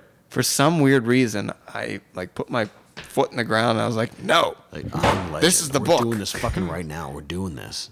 How are we talking about this? I don't know. Because Star Wars? because Star Wars. the it makes actor, it same Star actor who Wars played. makes Oh my God. Because the new emperor looks like one of those. Oh, yeah. That's why. Oh, yeah. Thank So you. the point, Thank you, yeah, Greg.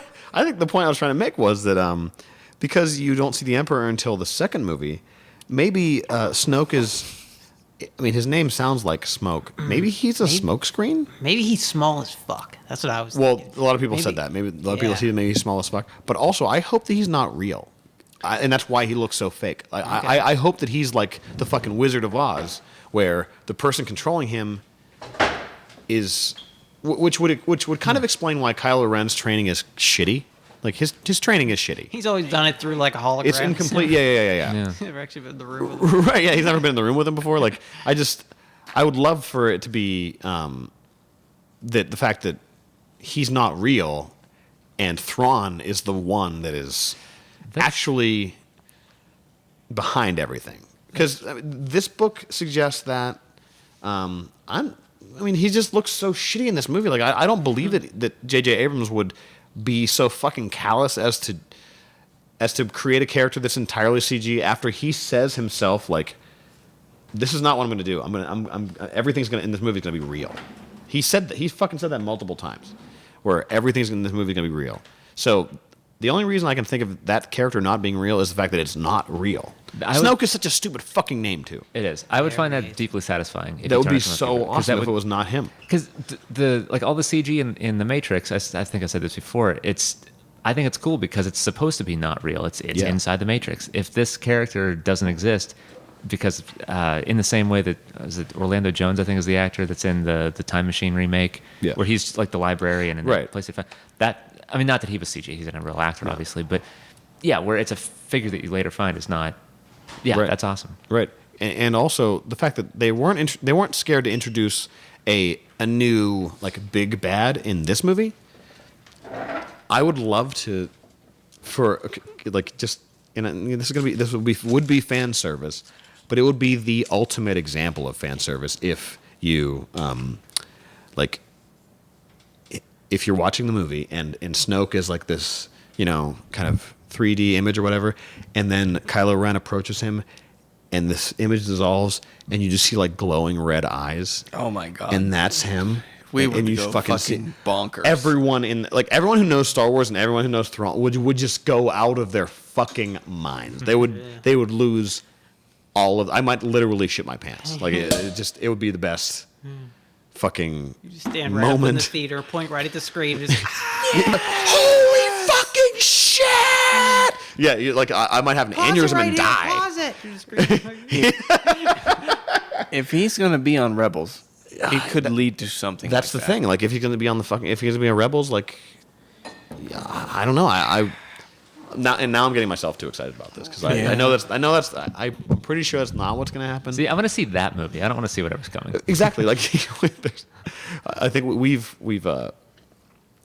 determined that we can come up with multiple different better Star Wars storylines than have been presented to us. So Disney, if you're listening, Yeah. and there's any vacancies in your screenwriting staff, Here's We're what very, should happen. we're very passionate Yeah. about what we're talking about. Please just put Thrawn in. Just make Thrawn the bad Just guy. put make him the in. bad guy. Fucking A. Just put him in. put He's him a great in. character. I was gonna say hire us to write it. That's what I was gonna say.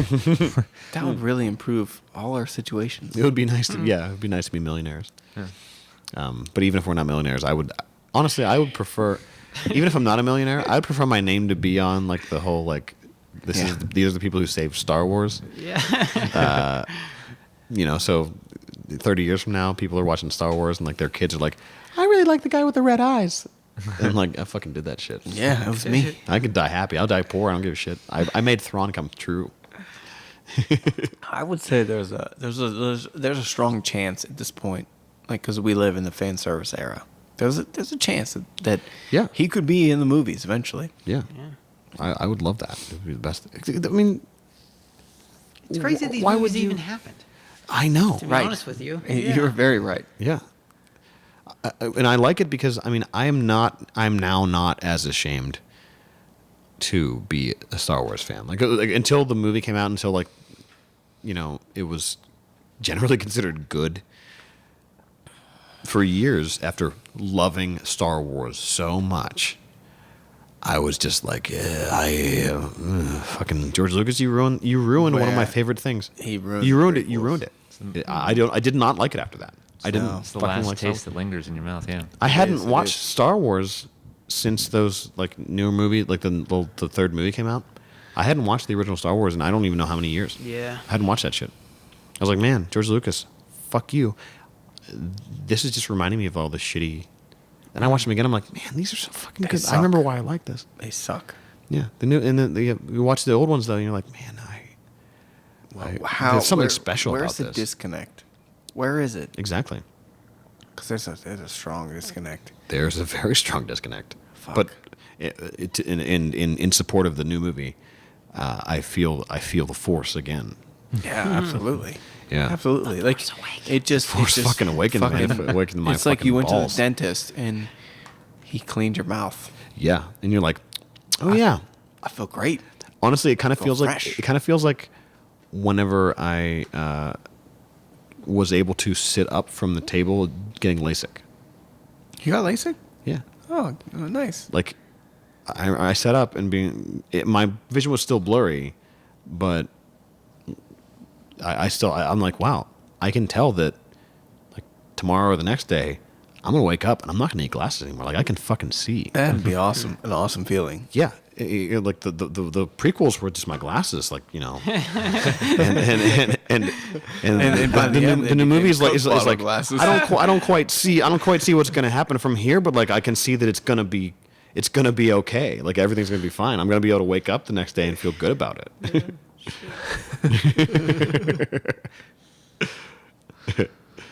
Oh man, fucking Star Wars, Jesus. Yeah, It's just it gets you. yeah.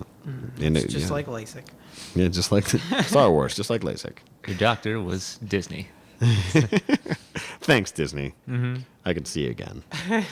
Thanks for sponsoring us. This was good. Yeah. Yeah. I think we got out a lot of the stuff that we didn't talk about before. Yeah, I'm glad we did this. Yeah. We needed another go at Star Wars. Yeah. And I mean, if we want, we could always nerd out even harder about Star Wars, but I'm not sure that would serve Yeah, we anyone could do this listening. like 4 more times if we wanted to. Yeah. We should. Yeah, we shouldn't do that. We Well, should. I mean, yeah. We'll get distracted when the new Star Trek movie comes out. Yeah. I'm yeah. excited. I'm not sure if I'm excited or not. Neither have I. All right. Can I give you guys a sales pitch? Yes. Okay. All right. I had to prepare it in my head very quickly. Because I love Star Trek a lot, and so, do go I. ahead. I love Star Trek, Yeah. and I'm gonna hark back to the original series. Okay. All it was they go to a planet, they get stranded, Right. they have to find a way out of it, Yeah. and that was an episode, and every now and then you would have a 2-parter, rare, and then like Usually Kirk has to get in a fight during yeah, that one. Kirk gets into a fight and Fisticuffs fight. he fights with his fists. his He doesn't have fists. fire lasers. No. He doesn't He have never uses the phaser. No, he punches. Yeah. And usually his shirt is like ripped open to some degree. And he may or may not- He's swinging down. They imply that he has sex with an alien girl, too. Exactly. Yeah. And really, like if you like step outside and you look at it, you're like, that is just a really silly story, and it's fun and it's funny to a degree if you look at like some of the details. Yeah. I feel like this is what that movie is. Yeah. And We got stranded on a planet and we gotta fight our way out of it, but it's modernized with modern action. Yeah. So I'm excited in the sense that I think they're going for Justin Lin as the director. Yeah, he's the Fast and Furious. Yeah. Yeah. Like clearly there are some Fast and the Furious moments in, and I totally understand the criticism of I'm really Fast and the Furious Star Trek. interested to see where that fucking motorcycle comes from. Yeah, I'm interested in that. However, Come on. it seems like he understands what the original trilogy was about. Yeah. Exploration of places unknown. And sometimes you get into a very weird situation and Yeah. weird things happen. You know, the second movie I like, but people hate. And I can see why they hate. Well, it was like, okay, if Skyfall hadn't been as good, that's what it was. It's like Yes. here's a movie that like is trying to pay tribute to something that lots of people like a lot, and you just kind of missed the fucking mark. They But did. I'm not saying I like Skyfall. Skyfall is fucking fantastic, but Star Trek 2, it's just like, oh well, I've already fucking seen Star Trek 2. Right. In fact, I have the same criticism about that, even more so than I do about the new Star Wars. It's like, oh well, I've already fucking seen Wrath of seen Khan. it. Yeah. Wrath of Khan is amazing. It's essentially at the end of the movie is a submarine battle between. It's a submarine battle, It's so but it's good. also They're reliant. Moby Dick. Yeah. What the like? That's a brilliant fucking like.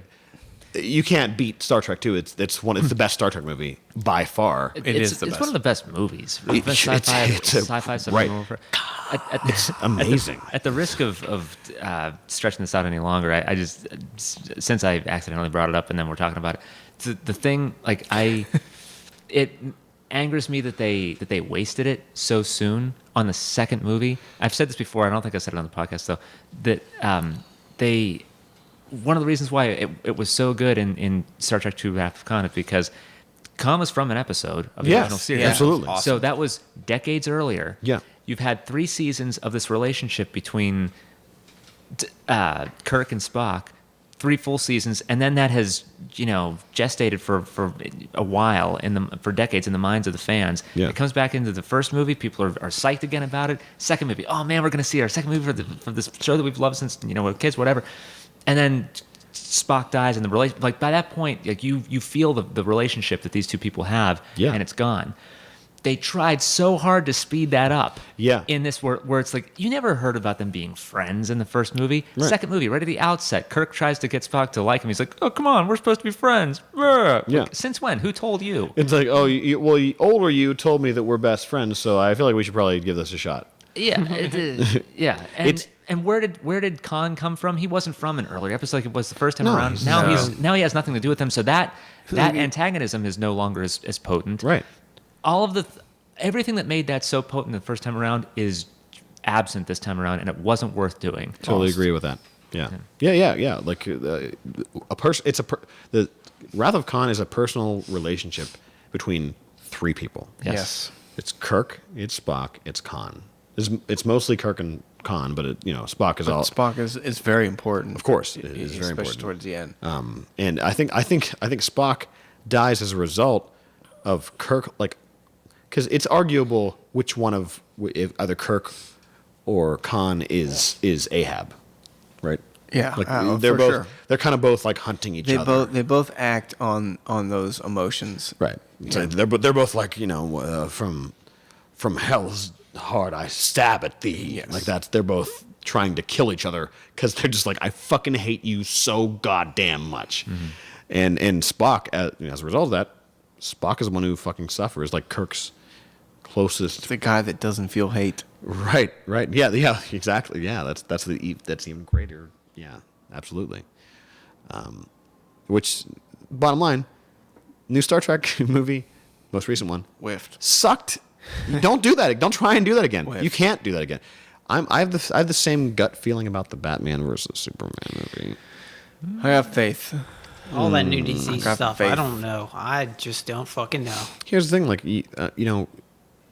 Marvel can do that kind of shit because we've had so many movies to. They laid the vastest foundation you could ask for. Right, like movie cinema. There's actually there's more heroes in Cap 3 than there's going to be in Batman vs Superman for sure.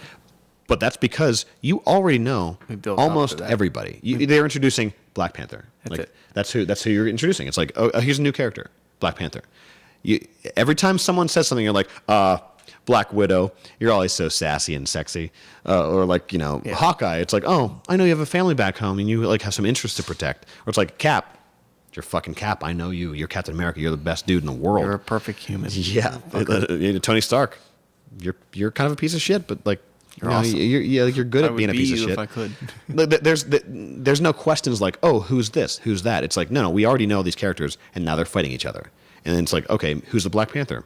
We have a whole movie to find out. We have all this space to maneuver within. You don't have to describe any of the other characters, right? Because here's just the new one that you already know anybody. Great example is Avengers 2. They used War Machine for literally two things. At the beginning, they used it for a joke.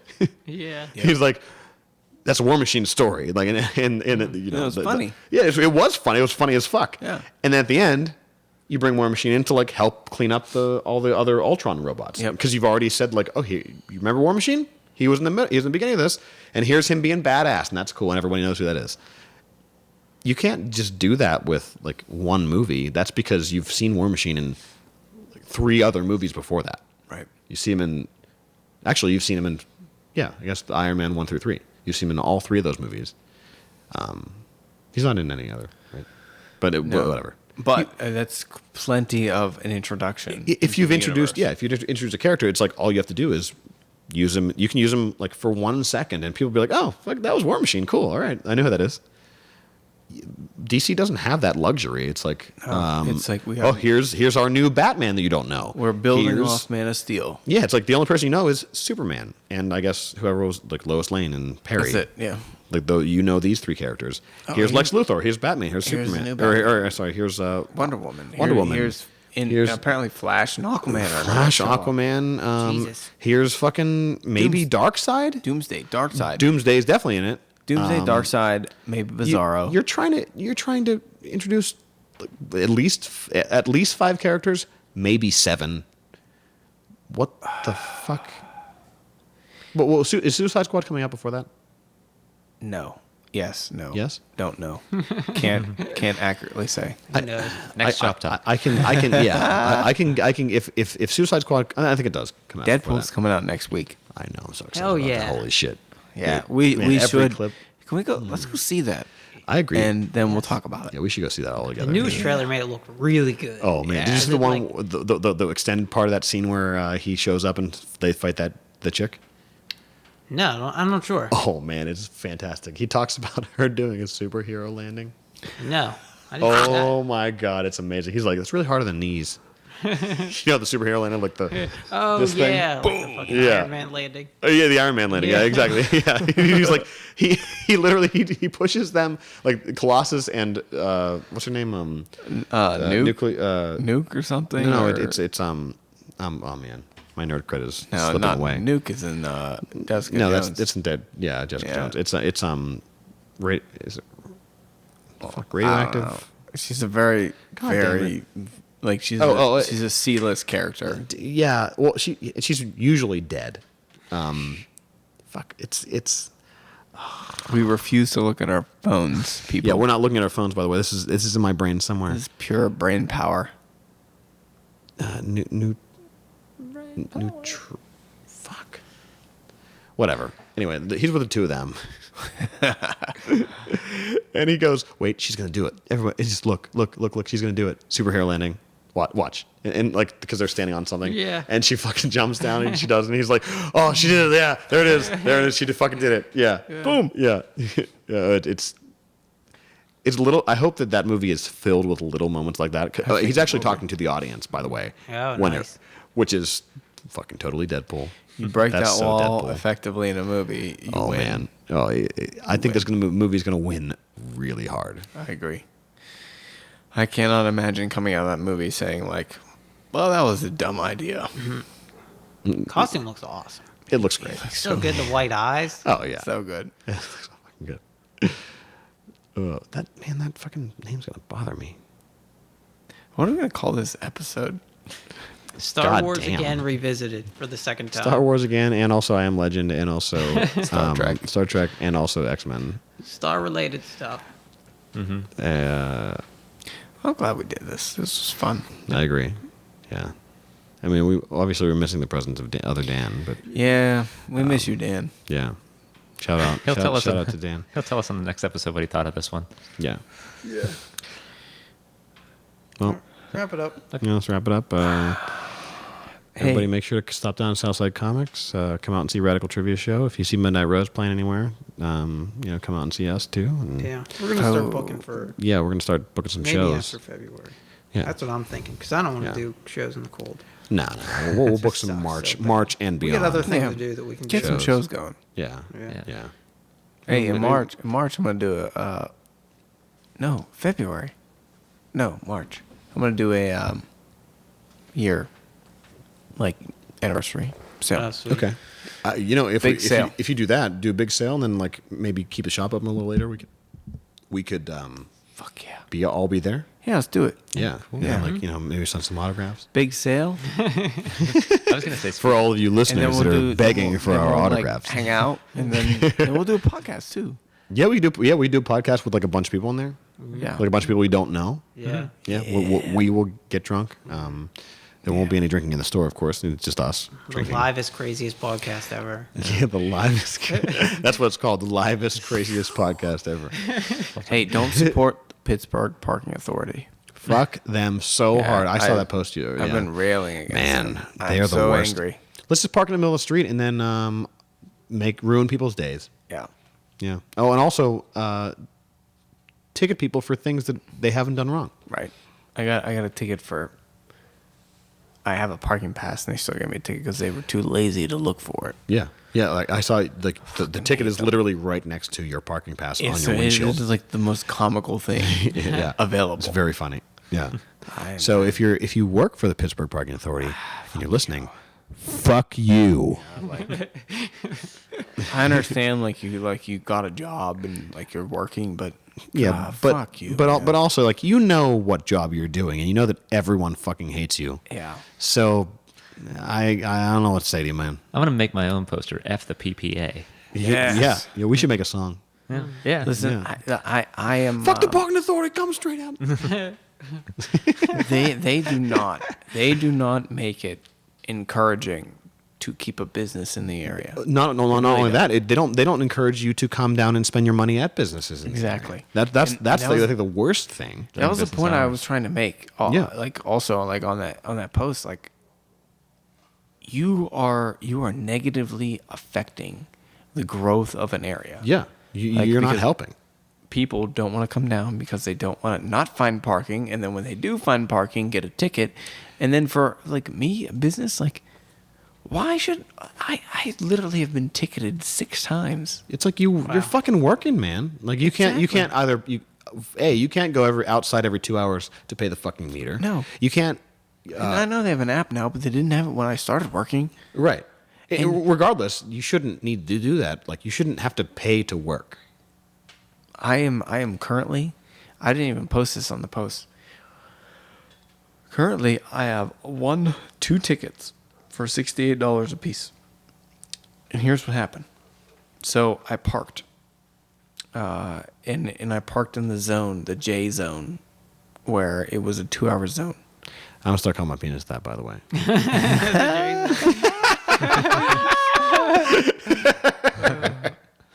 The J zone. Thanks for that. That's pretty good. Welcome to the J Zone. So it's 2-hour limit.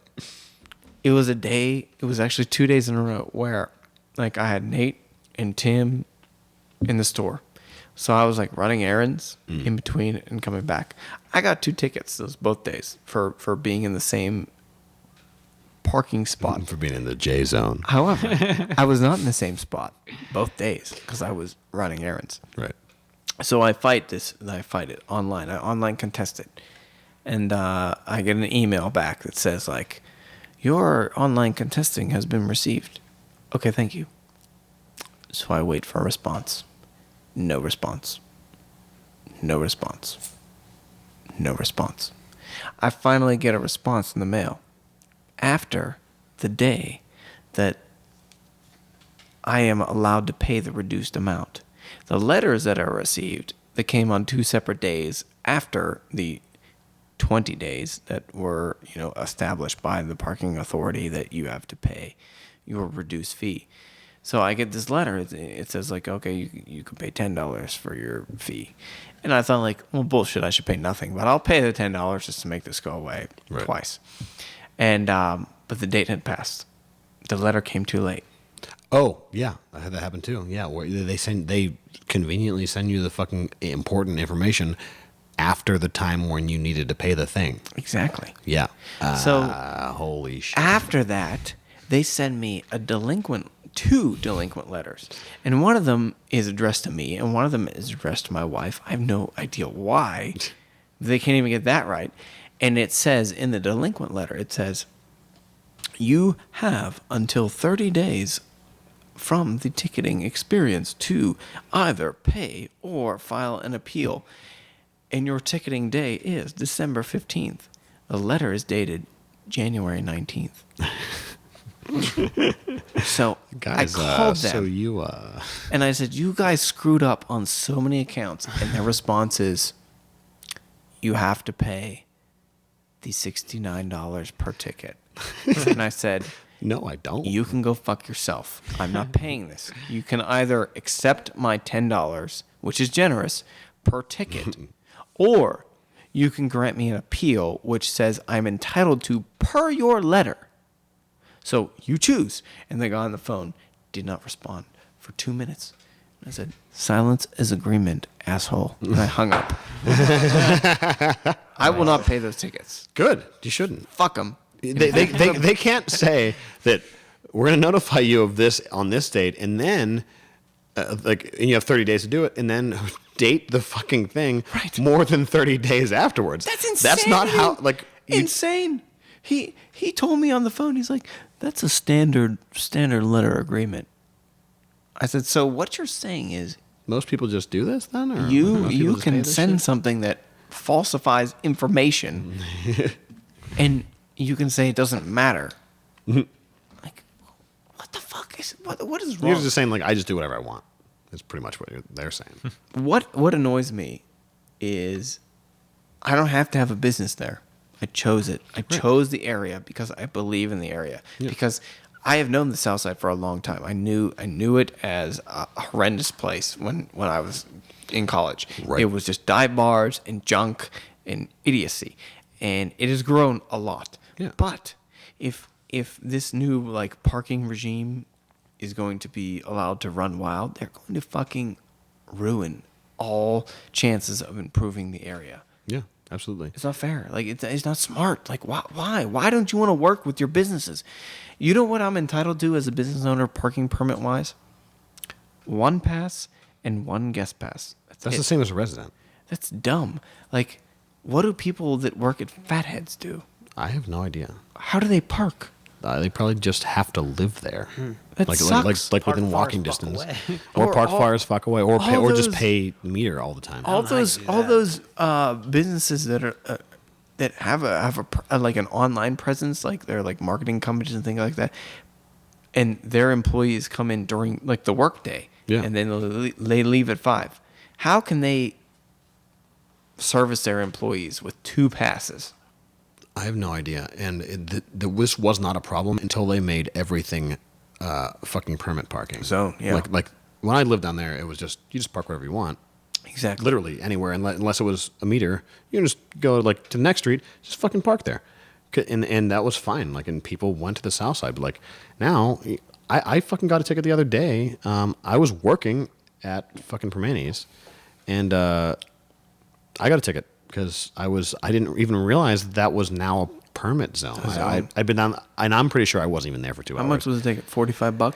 Something like that, yeah. Something stupid. Should be a Insane. $12 ticket. Exactly. Yeah. That's Yeah. another problem. Their cost of their tickets are fucking downright criminal. Yeah. Compared to other cities, it's insane. Well, $45? The worst is DC. DC is worse, and closely followed by New York. But ours is pretty fucking bad too. Ours is pretty bad. It's pretty bad.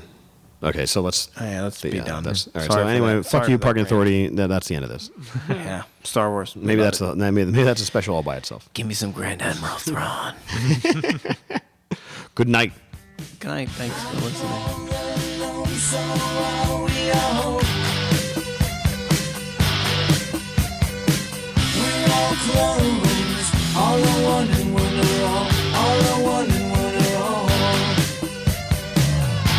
Destroy the government.